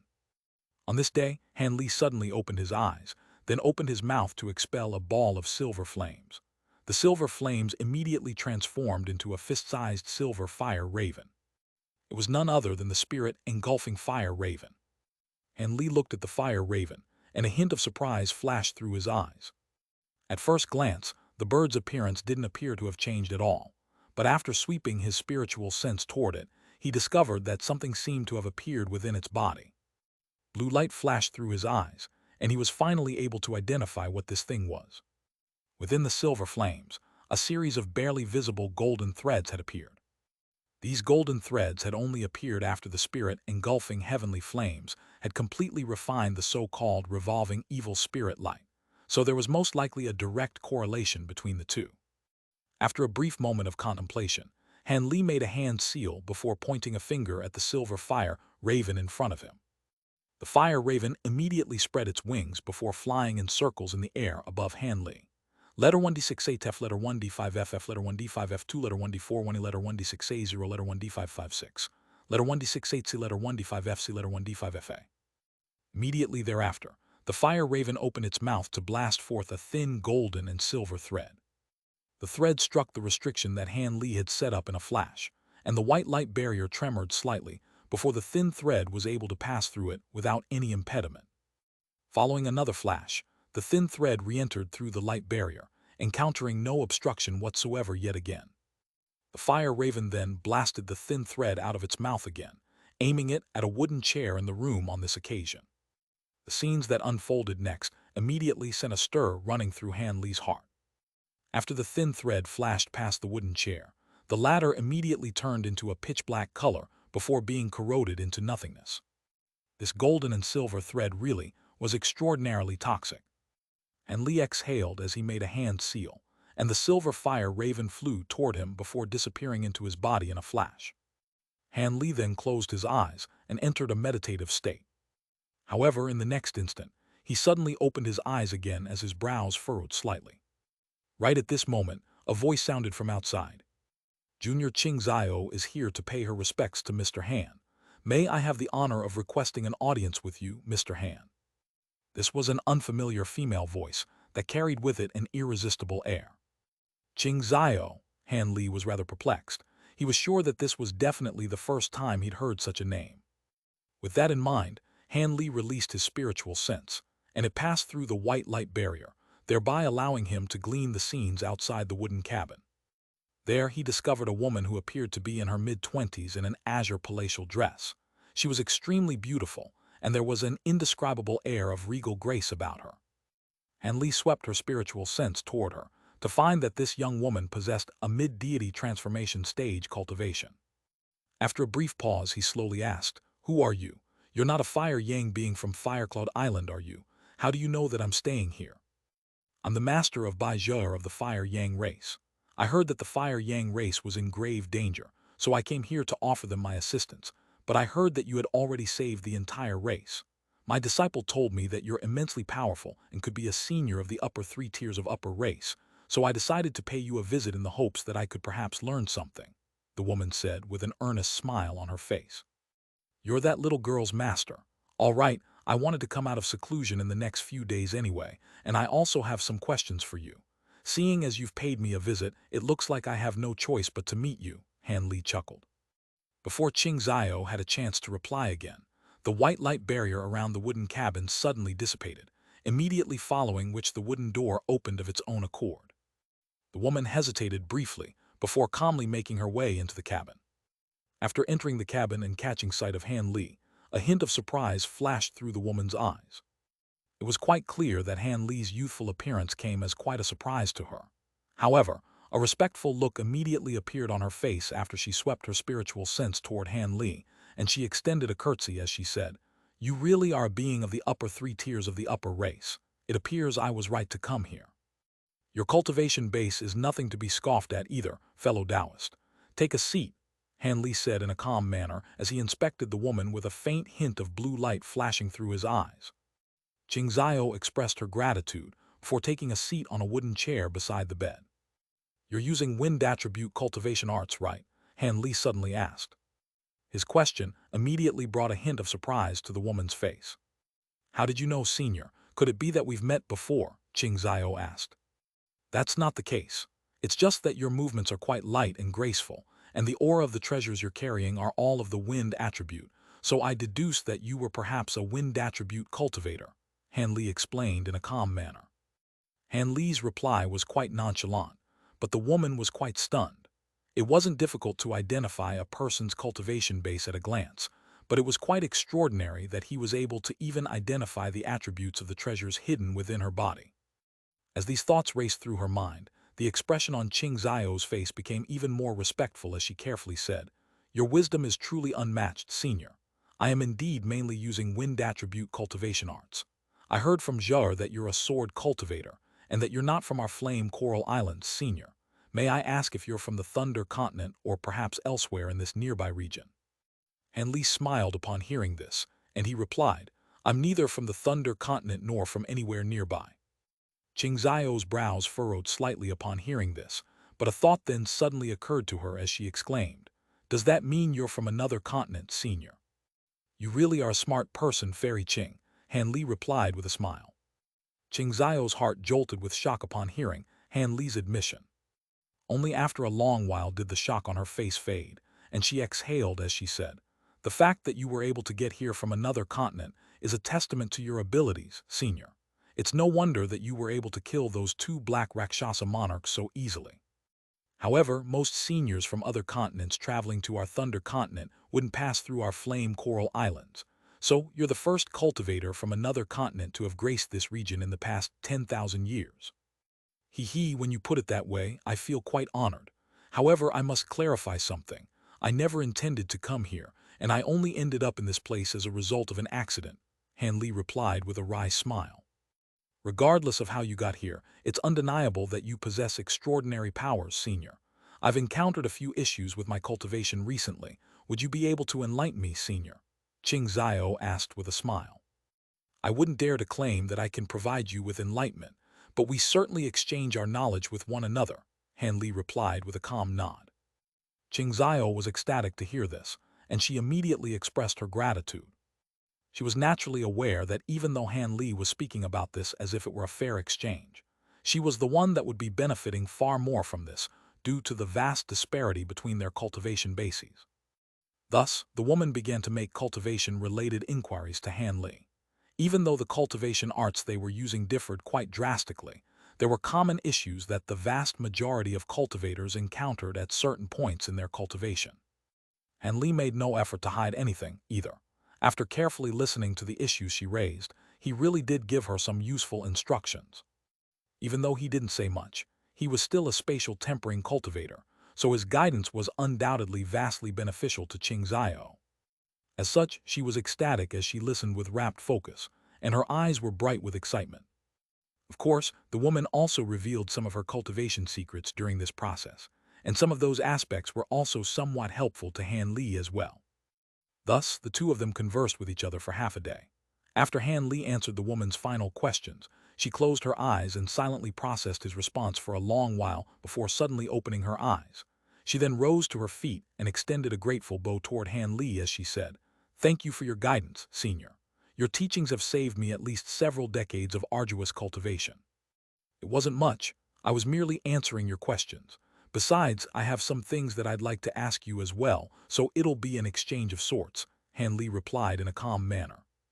"Please ask me any questions you may have, and I'll be sure to answer them to the best of my ability, Senior," Qing Zhao declared without any hesitation. "I don't have any particularly complex questions. I just wanted to ask you if there were any long-distance teleportation formations nearby that could teleport me to another continent," Han Li said in a serious voice. "Teleportation formations. Are you trying to get back to your own continent, Senior?" Qing Zhao immediately guessed Han Li's intentions. "Indeed, I'm almost fully healed from my injuries, and I don't intend to stay here for much longer. According to my experience, long-distance teleportation formations should exist in all places inhabited by large numbers of cultivators," Han Li replied with a nod. A wry smile appeared on Qing Zhao's face upon hearing this. "That is indeed true, Senior, but I'm going to have to disappoint you." "What? There are no teleportation formations here?" Han Li's heart sank a little upon hearing this. "If you come here several thousand years ago, then there would still be a teleportation formation on flame coral islands that led straight to the Thunder continent. However, this formation was destroyed by a massive beast from another region of the sea thousands of years ago, and the high-grade cultivators guarding the formation have also all been devoured by this beast. Unless you're confident in your abilities to fly to the Thunder continent, I'm afraid this region of the sea is virtually inescapable, Senior Han. I presume that's also why the Black Rakshasa race were able to reveal themselves in such a reckless manner and suddenly attack the Naga race," Qing Zhao sighed. Han Li was silent for a long while before a grim expression appeared on his face, and he asked, "Is there no way to repair the teleportation formation?" "If we had sufficient materials, it would certainly be possible to repair the formation," Qing Zhao replied. "Oh, from the sounds of it, the main caveat here is the inability to gather sufficient materials," Han Li asked as he raised an eyebrow. He was carrying many types of rare materials, so he was starting to grow hopeful again. "We've gathered most of the materials required, but the main core that ensures the function of the teleportation formation is a chunk of spatial cloud crystal, and that material is extremely rare. There are only a few mines that produce such a material on our Thunder continent, and it's impossible to find it here," the woman explained. Spatial cloud crystal. Han Li's brows immediately furrowed upon hearing this. It was his first time hearing such a name. However, that was not all that surprising. After all, teleportation formations were extremely profound, and each continent most likely had a different method of constructing them, thereby necessitating the use of different materials. Just as Han Li's expression was gradually darkening even further, Qing Zio suddenly said something that instilled him with renewed hope. "What? You're saying that spatial cloud crystal was devoured by that giant beast, and that the beast is roaming the nearby area?" Han Li was rather incredulous. Indeed. At the time, the giant beast devoured most of the entire teleportation formation, including the spatial cloud crystal, and it left this region of the sea immediately thereafter. However, someone discovered this beast again over 100 years ago in the deep sea to the south. On that occasion, it was discovered by a dozen or so upper race beings, but only 2 of them managed to escape while the others all died. During the next several decades after that, we arranged many hunting parties to try and kill this beast in order to repair our teleportation formation. But not only was this beast extremely powerful, it possessed brains and brawn in equal measure. When there were too many people around, it would hide deep within the sea and refuse to show itself, and it would only attack stragglers or small hunting parties. As such, many cultivators perished during our attempts to slay the beast, all to no avail. Qing Zio sighed in a resigned manner. "What kind of abilities does this beast possess to make it such a difficult opponent?" Han Li asked with a peculiar look on his face. Generally speaking, regardless of how powerful a sea beast was, it would inevitably be slain if it were to be hunted down by a group of cultivators. We haven't been able to identify what species this beast is, but it seems to be a mutated sea beast. From a distance, it appears to be a massive whale, but it can expand or shrink as it pleases, and it's capable of unleashing a water movement technique that allows it to move extremely quickly in the sea. Even on the few occasions where we managed to force the beast into a dire situation, it was able to easily escape after unleashing that technique, thereby making all of our prior efforts go to waste. On top of that, the sea beast is extremely violent and ferocious. Aside from Layman's silver shark, who's the most powerful cultivator in this region of the sea, no one dares to face the beast on their own, the young woman said with furrowed brows. The elation on Han Li's face also faded upon hearing this. It appeared that things were not going to be as easy as he imagined. However, a skeptical look then appeared on his face as he asked, "Will the spatial cloud crystal still remain in the sea beast's body after so many years? Wouldn't it have been refined or absorbed already?" "Rest assured, Senior, the spatial cloud crystal possesses spatial attribute powers, so there's no way to destroy it unless an attack imbued with spatial powers is used. That sea beast possesses a diverse range of powers and abilities, but it doesn't possess spatial attribute powers. That's something that we've managed to ascertain after hunting it for so many years," Qing Zio replied in a confident manner. Han Li nodded in response before falling into deep thought. "Fellow Taoist Qing, do you know the rough location that this sea beast tends to appear in?" Han Li asked. "Letter 1D68F, letter 1D5FF, letter 1D5F2, letter 1D41, letter 1D6A0, letter 1D556. Letter 1D68C, letter 1D5FC, letter 1D5FA. "Do you intend to kill this beast, Senior Han?" the woman asked as a grave look appeared on her face. "Indeed, it wouldn't be plausible for me to fly to the Thunder Continent. Even if I fly without any rest, it'll take me the better part of a year, and unless I become significantly more powerful than I am now, I'll most likely perish along the journey considering all of the hazards that are present deep within the ocean. However, if I want to return to the continent that I was originally from, then I have no choice but to visit the Thunder Continent, which is the continent closest to us. Only there will I be able to find teleportation formations capable of teleporting people between continents," Han Li mused as he stroked his chin. "It would indeed be vastly beneficial to everyone in this region if we could repair the teleportation formation.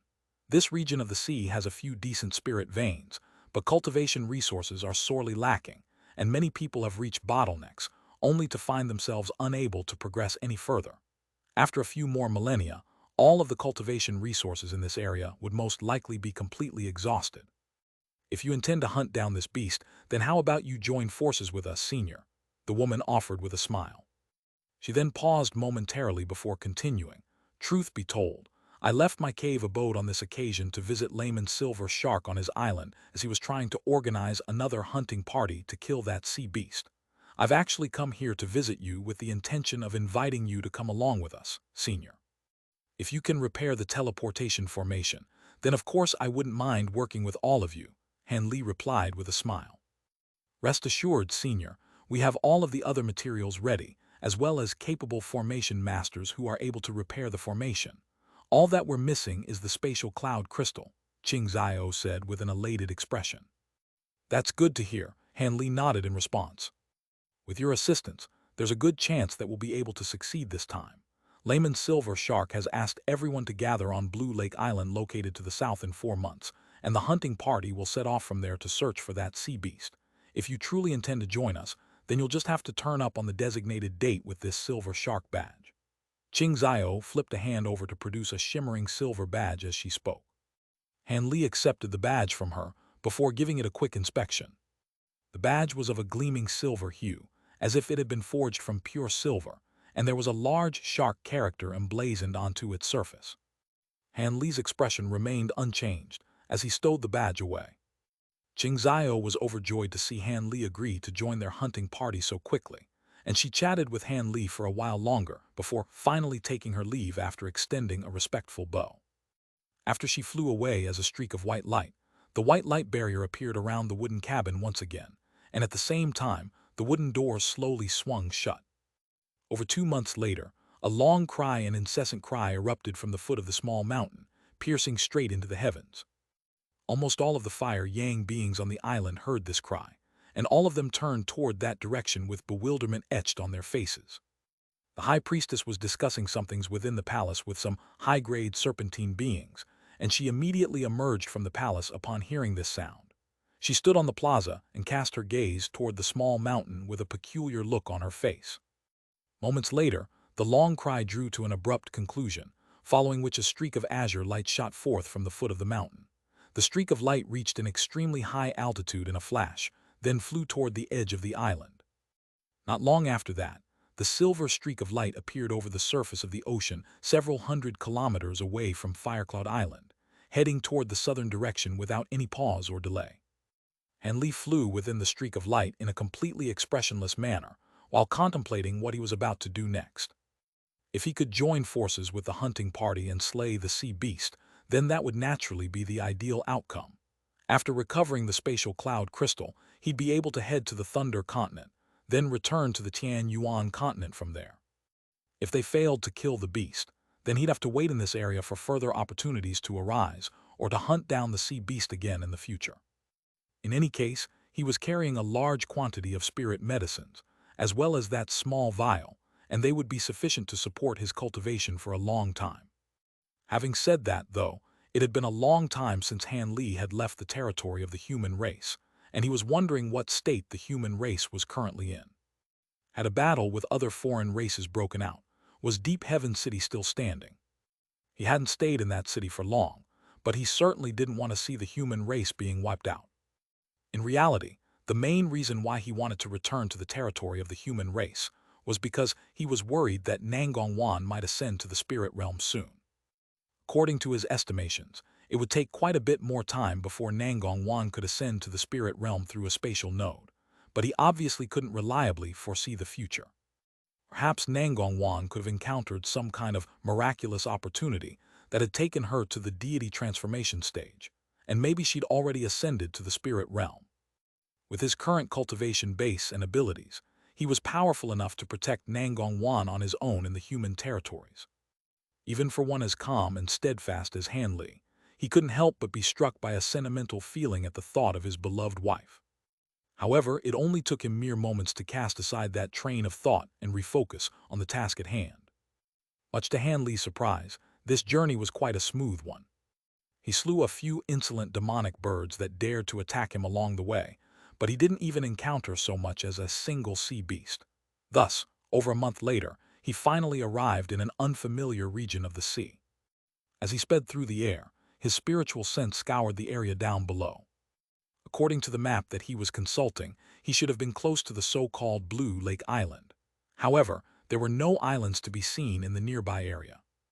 Han Li felt this to be rather strange, but his expression suddenly changed slightly after he flew ahead for several tens of kilometers further, and he abruptly changed directions while accelerating at the same time. Thus, he soon flew into a strange region of the sea. The weather there shifted in the blink of an eye, and it began to snow over the ocean. Countless white snowflakes were swept up by the gusts of frosty winds, striking one with a bone-chilling sensation. What was even more peculiar was that the ocean down below didn't show any signs of freezing despite the frosty weather. Instead, there seemed to be bursts of hot steam rising up from the surface of the ocean. The hot and cold air combined and intertwined in a peculiar phenomenon, creating a vast expanse of mist over the ocean. After flying for a while through the wind and snow, Han Li suddenly made a grabbing motion downward to draw a stream of seawater into his grasp, only to find that it was extremely hot.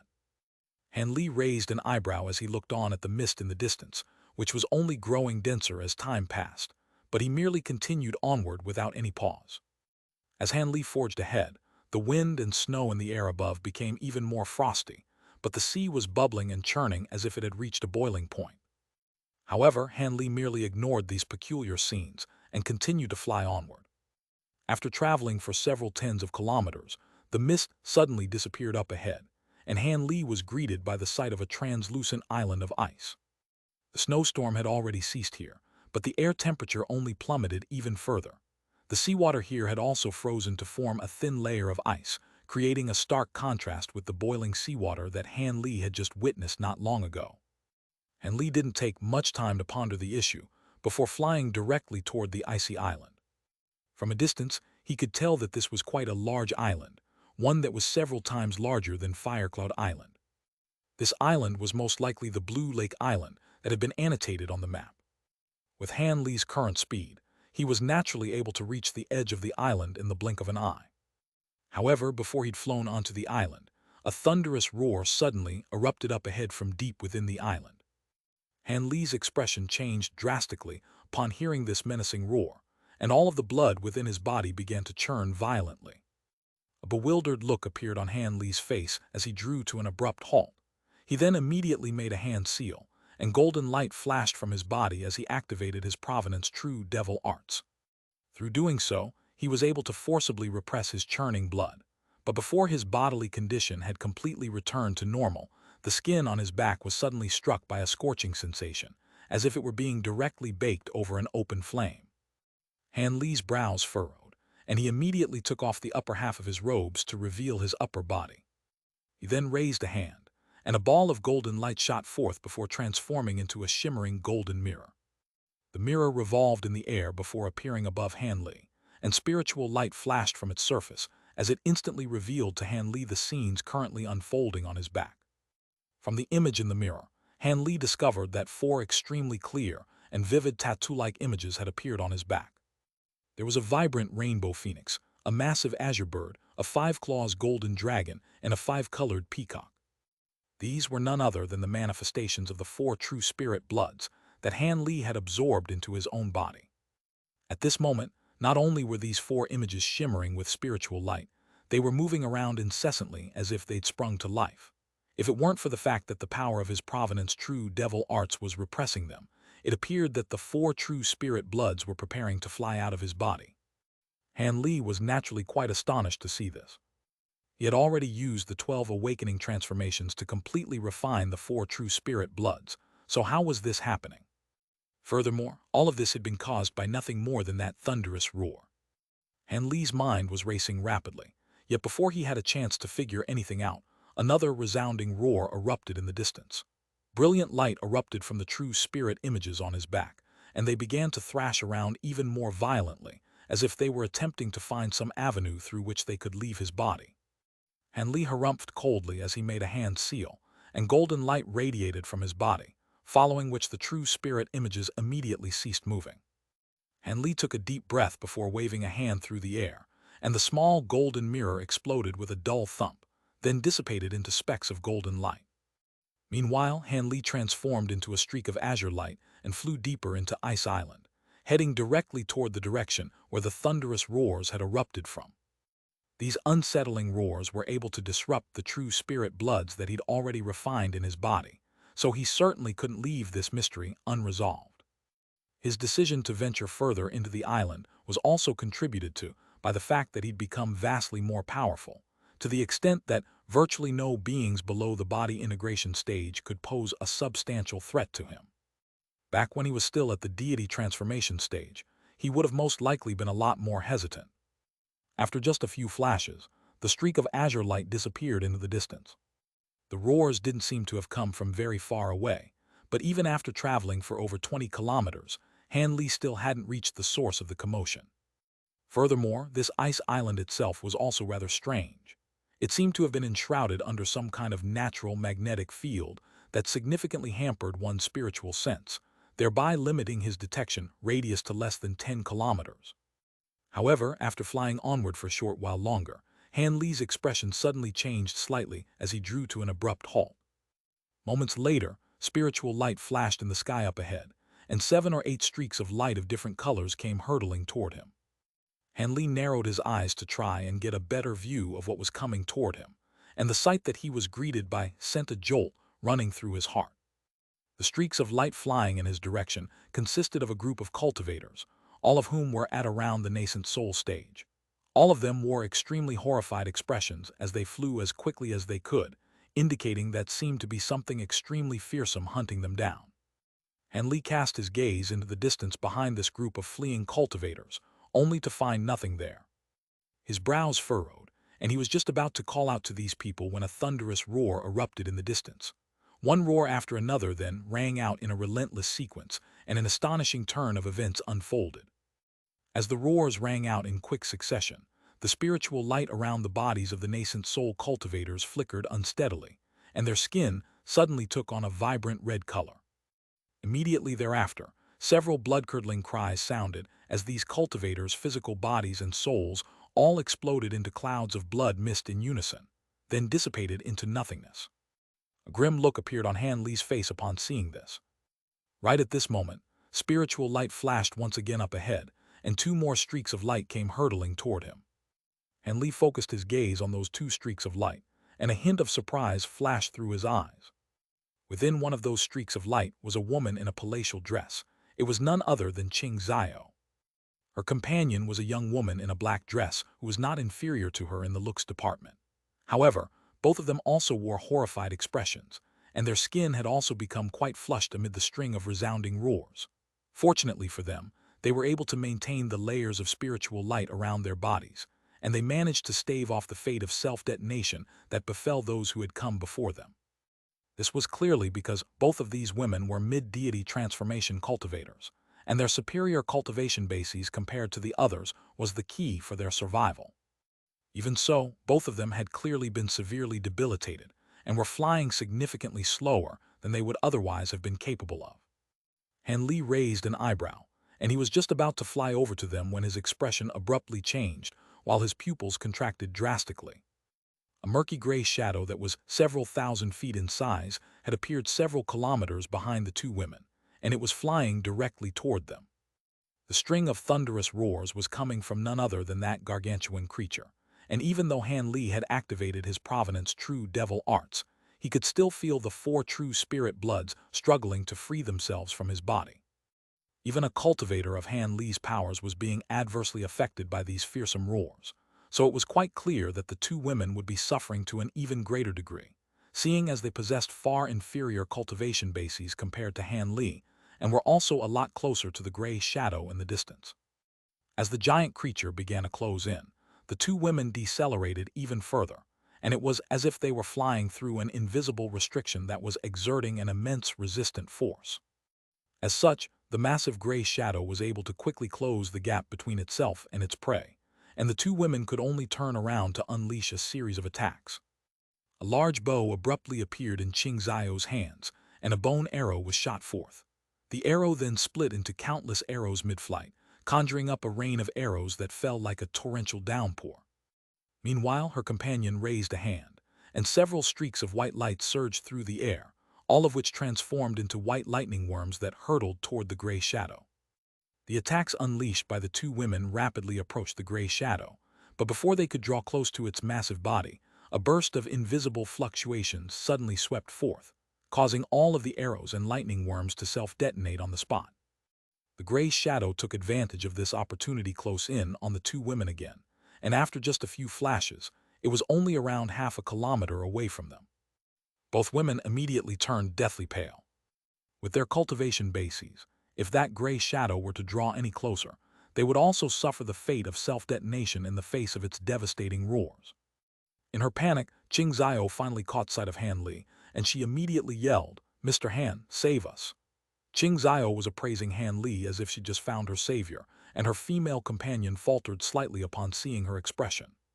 She then also hurriedly cast a glance at Han Li, just in time to witness a burst of piercing blue light flashing through his eyes.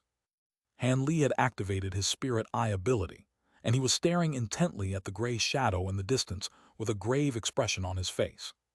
Through the use of his spirit eye ability, he was able to identify the massive creature as a flying moth-like monster. The creature's wingspan stretched for over 1,000 feet, and it had two heads, one on the top of its body, while the other was situated on the underside of its body. Its upper head was similar to that of a furry lion with a pair of green eyes, and that head was the one responsible for letting loose those thunderous roars. Meanwhile, its lower head belonged to that of a giant python, and the eyes on that head were tightly shut, but it was flicking its forked serpentine tongue in an erratic manner. What is this thing? I've never heard of anything like it. Even with Han Li's vast wealth of knowledge and experience, he still couldn't help but draw a sharp breath at the sight of this fearsome beast. Thankfully, the demonic power emanating from the beast's body wasn't overly powerful, and it appeared to be a late spatial tempering stage being. As soon as Qing Zio's plea for help rang out, Han Li swept both sleeves through the air, and 72 small azure swords immediately shot forth. The swords then transformed into 72 azure threads that flew through the air toward the giant moth. Qing Zio was the one who had invited him here, and they'd conversed with one another extensively on a past occasion, so he naturally wasn't going to abandon her in such a dire situation. Han Li's newly refined flying swords were drastically faster than they once were, and they reached the giant gray moth in a flash before piercing toward its body like lightning. The massive moth clearly didn't expect Han Li's attacks to reach it so quickly, and it didn't have time to adopt any defensive measures before the azure threads punctured its body with ease. The gray shadow immediately faltered, and the unsettling roars also came to an abrupt halt. Immediately thereafter, the azure threads revolved around the giant moth's body, quickly slicing it into countless pieces. However, Han Li was not elated in the slightest by his easy victory. Instead, his eyes narrowed as a wary look appeared on his face. Having just been saved from certain death, Qing Zio and the woman in black were ecstatic. The massive moth's roars had just cut off, thereby freeing them from its restrictive power, and they immediately took this opportunity to fly toward Han Li with all their might. At the same time, Qing Zio yelled out from afar, "Be careful, Senior Han. This thing seems to possess an immortal body that can't be killed by normal treasures." An immortal body, Han Li faltered slightly upon hearing this. Right at this moment, the countless sections of the giant moth's body suddenly converged, and gray light flashed as it instantly regenerated back to its original form. Han Li's expression darkened upon seeing this, and all of his flying swords transformed into azure threads again at his behest, then hurtled toward the giant moth. However, the massive creature let loose a thunderous roar of fury, and at the same time, it flapped its wings to emit those invisible fluctuations again. The ripples proliferated in all directions, instantly sweeping up all of the oncoming azure threads. The azure threads shuddered in unison before reverting back to their sword form, then exploding into balls of azure light in quick succession. Han Li didn't know what kind of ability those invisible fluctuations were, but even his azure bamboo cloudswarm swords were completely unable to withstand it. Qing Zio and her companions' faces paled again upon seeing this. They'd only opened up a little bit of distance between themselves and the giant moth at this point, so if it were to let loose its roars again, they would still be in a dire situation. However, Han Li remained completely unflustered at the sight of his flying swords being destroyed. Instead, he harumphed coldly and made a rapid series of hand seals before pointing a finger toward the distance. An astonishing scene then ensued. The countless azure flying sword fragments suddenly began to emit a loud buzzing sound while revolving around the massive moth. The fragments then joined together to form 72 azure flying swords again, and the two women were struck by a sense of déjà vu as they witnessed those swords slicing the giant moth into countless pieces once again. Han Li had naturally just unleashed his flying swords, void form ability, and the two women were truly flabbergasted. However, they quickly came to their senses and flew even faster over to Han Li before stopping right beside him. "Thank you for saving our lives, Senior. However, this monster is too powerful. We should run away while we still can," Qing Zio said in an urgent voice. "You two can do as you please. I'm rather interested in this thing, so I want to see if I can kill it, Han Li replied in a calm manner. Senior, we don't know where this beast came from, but it's extraordinarily powerful. Even Layman's silver shark suffered a terrible death at its hands. I think it's best to retreat first and work out a strategy before returning to try and hunt it down. The woman in black was clearly also of the opinion that a temporary retreat was the best option. Even though Han Li just displayed the abilities of his powerful flying swords, the two women still didn't think that he'd actually be able to defeat the monstrous moth. Rest assured, you two, even if I can't defeat it, it'll be no problem for me to ensure self-preservation. Han Li shook his head with a faint smile.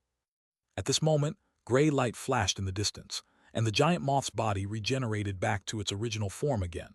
However, the monster had flown into a thunderous rage, having been killed twice in quick succession, and it began to roar and flap its wings with even greater ferocity.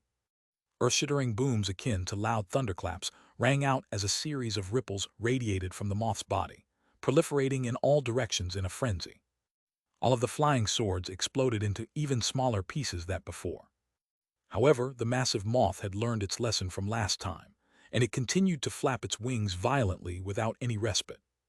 The moth was being kept at bay by the flying swords, so it wasn't able to approach Han Li, but its roars immediately made Xianxia and her companion's skin turn a deep shade of red again, as if their blood were about to escape from their bodies. In contrast, Han Li merely furrowed his brows and activated his Provenance True Devil arts to a slightly greater extent, thereby allowing him to ward off those negative effects. He then caught sight of the two women's dire conditions, and his hand shot forth like lightning as he thrust his palm toward them. Golden light flashed from his hand, and two golden pillars of light disappeared into their bodies in a flash. The two women immediately felt the churning blood within their bodies settle down to a great extent, and their flushed skin also reverted back to a more normal complexion. Both of them immediately heaved a collective sigh of relief before thanking Han Li for his assistance. This beast's roars are quite peculiar and can affect quite a vast area, so you two should get out of here for now, Han Li said as he waved a dismissive hand. He could see that the space within an area with a radius of over 10,000 feet around the giant moth was twisting and warping incessantly, making it feel as if he were appraising a massive illusion. Han Li wondered whether this was a result of the monster's roars or the invisible ripples emanating from its flapping wings. The two women were already petrified of the monster's devastating roars, so they already intended to flee the scene.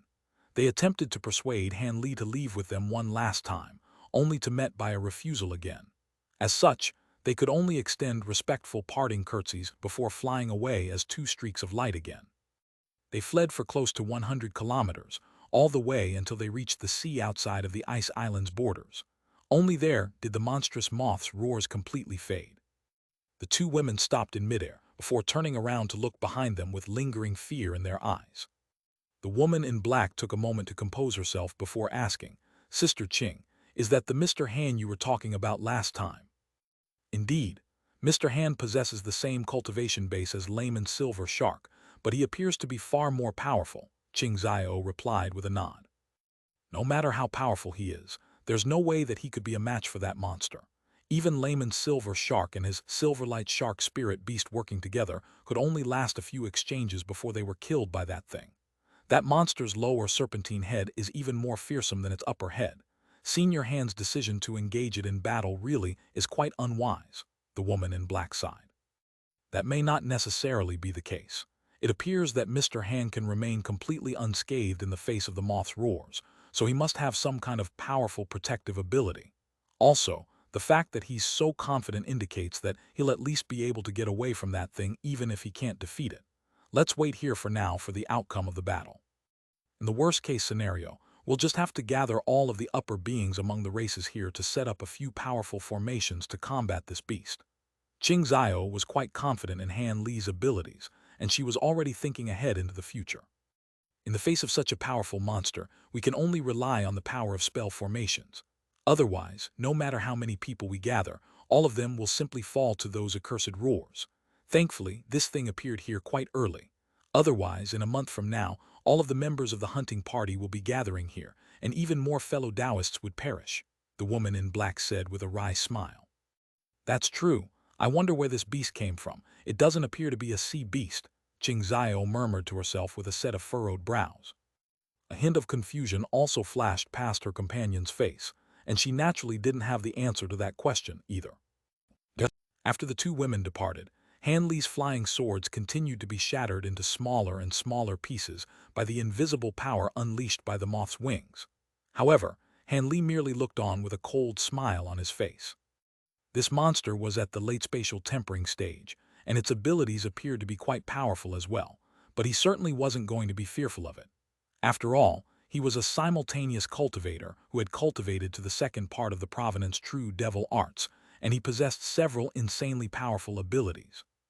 Thus, he immediately made a hand seal, and brilliant golden light emanated from his body as a golden halo appeared above his head. Within the halo, a projection with 3 heads and 6 arms gradually surfaced, and each of its 6 hands was making a different hand seal. Han Li let loose a low cry, and the golden projection waved all 6 of its arms toward the giant moth in unison. A string of dull thumps rang out, and 6 pillars of golden light that were as thick as large bowls shot forth from the projection's palms. The pillars of light pierced through the warped space up ahead, and was just about to strike the massive moth's body when a peculiar turn of events abruptly unfolded. The moth's gargantuan body suddenly blurred, and the 6 pillars of golden light were diverted away from their original paths, thereby glancing past the moth without hitting their target. Han Li faltered upon seeing this, but he then immediately reached out with an inky black hand before gently thrust it toward the giant moth up ahead. A vast expanse of gray light immediately erupted from his fingertips, forming a gray light barrier that hurtled toward the giant beast in a frenzy. The divine essence-effused light continued to expand drastically as it surged through the air, and it quickly encompassed virtually the entire sky. Such a large-scale attack was quite alarming even to the monstrous moth, and its green eyes flashed as it directed all of the invisible fluctuations from its wings toward the oncoming gray light. The gray light and invisible ripples clashed with a resounding boom akin to that of a thunderclap, and they seemed to be evenly matched as their clash resulted in a complete stalemate. Han Li's expression darkened upon seeing this, and the 5 fingers on his inky black hand suddenly curled inward slightly. All of a sudden, a black shadow appeared within the gray light, following which a small black mountain appeared, seemingly out of thin air. The small mountain then expanded at an alarming rate, reaching over 10,000 feet in size in just a few flashes. It was none other than the divine essence-effused mountain. The giant moth faltered initially upon seeing this mountain, but it then immediately let loose a thunderous roar. The invisible ripples hurtling through the air suddenly converged, forming a semi-transparent pillar of light that was visible to the naked eye, which then sped directly toward the underside of the massive mountain.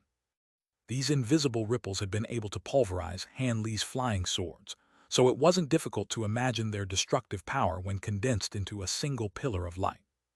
Prior to fusing with those strange stone blocks, the divine essence-effused mountain may not have been able to withstand this pillar of light.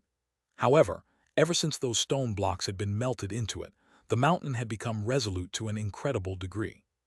Gray light flashed from the underside of the mountain, and the pillar of light struck it amid a resounding boom. However, the pillar of light was quickly vanquished, but it had been unable to leave so much as a single scratch on the underside of the mountain. The giant moth was stunned to see this, and it was almost unable to believe its eyes. In contrast, Han Li remained completely expressionless as if he'd anticipated this in advance. He quickly made a hand seal, and the mountain came crashing down with devastating might. The massive moth was still conjuring up invisible ripples with its wings, but those ripples were swept aside with ease by the divine essence-effused mountain's enormous weight and power. Just as the black mountain was about to crush the massive moth into mincemeat, its lion head suddenly blurred before transforming into the giant serpentine head that had its eyes closed. The green serpentine head then abruptly opened its eyes to reveal a pair of shimmering golden pupils. It wore a frosty look on its face as it raised its head to appraise the oncoming black mountain. An eerie hissing sound escaped its mouth, and as it continued to flap its wings, puffs of gray powder suddenly began to permeate through the air, completely enshrouding and concealing the monster's body within. It seemed to be preparing to unleash some kind of powerful ability. A cold look appeared in Han Li's eyes upon seeing this, and he abruptly made a hand seal, following which the black mountain accelerated in its descent, sinking into the gray powder in the blink of an eye. An earth-shattering boom erupted, and only a small section of the Black Mountain managed to sink into the gray powder before being stopped cold in its tracks, as if it were being obstructed by something. Han Li was truly quite stunned to see this. There was naturally no one more aware than him of just how heavy the divine Xianxia mountain was. At the very least, he wouldn't have been able to hoist this mountain up prior to reaching the spatial tempering stage. Even after reaching the spatial tempering stage, he was still only barely able to withstand the mountain's ridiculous weight after activating his Provenance True Devil Arts to strengthen his body. However, the giant moth had been able to accomplish such an incredible feat. Despite the shock surging through his heart, Han Li immediately made a hand seal, and the golden projection overhead instantly swung its 6 arms through the air. All of a sudden, balls of golden light shot forth before transforming into a gust of fierce golden winds that swept forth in a frenzy. Prior to reaching the gray powder, 5 blades of wind suddenly emerged from within the gale force winds, and all of them disappeared into the vast expanse of powder in a flash. A string of dull thumps rang out, and all of the blades of wind struck something, but they seemed to have inflicted no damage to the giant moth whatsoever. Han Li's eyes narrowed, and the golden winds whistled through the air at his behest, instantly sweeping aside the gray powder to reveal what was hidden beneath it. Han Li focused his gaze on the giant moth up ahead, and his expression changed drastically. The giant moth had undergone a dramatic transformation. A layer of palm-sized dark green scales had appeared all over its body, and a serpentine tail that appeared to have been forged from iron and steel had emerged from the underside of its body. It had also grown a pair of strange arms that were as thick as water tanks and also covered in green scales.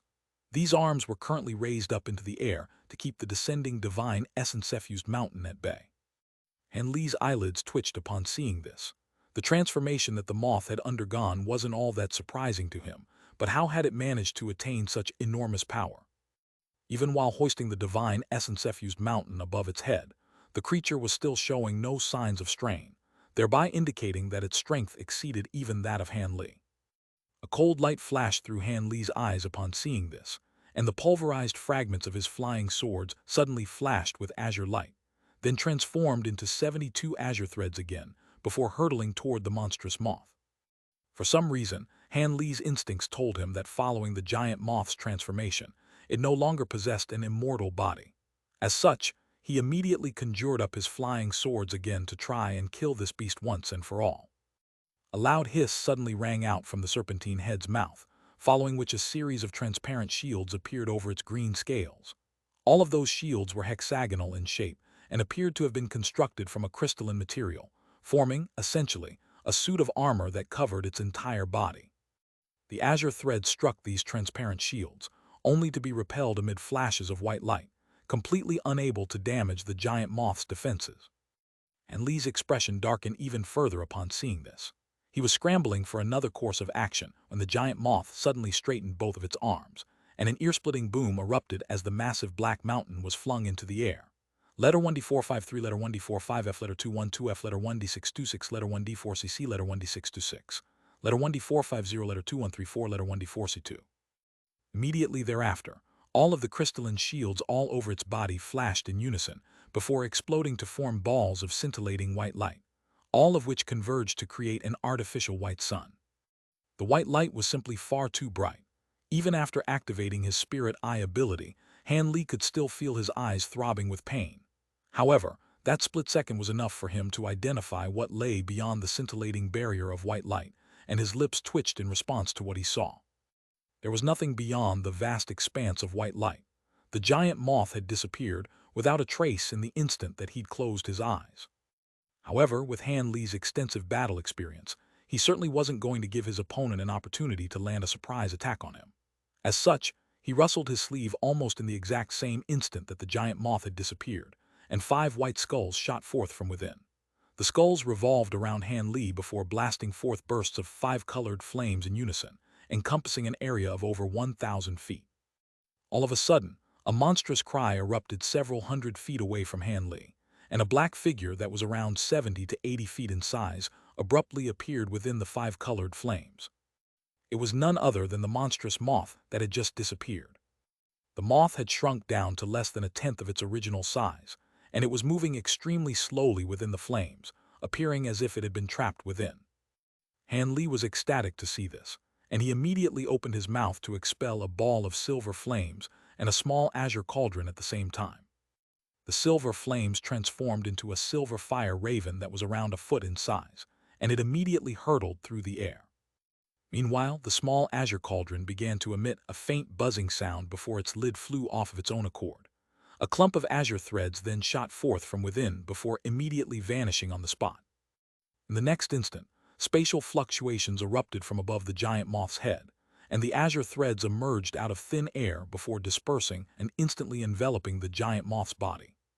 However, the crystalline shield reappeared all over the moth's body, thereby keeping the azure threads at bay. Only then did the silver fire raven reach the massive moth. Hanli stood in midair in an expressionless manner while chanting something, and the silver fire raven opened its mouth to blast forth a thin golden and silver thread. This was none other than the wisp of revolving evil spirit light that the spirit engulfing fire raven had devoured no long ago. The thin thread flashed through the air and completely disregarded the crystalline shields as it punctured the month's chest with ease, then emerged on the other side. A thin puncture wound appeared on the monster's chest, but the edges of the wound were completely charred, and there was no blood dripping out from it. If this were a normal demon beast, having its chest punctured would at least be a grievous injury, if not one that would kill them on the spot. Right at this moment, the thin thread that had just punctured the giant moth swerved back and prepared to punch another hole into its body. On this occasion, it was aiming for the moth's head.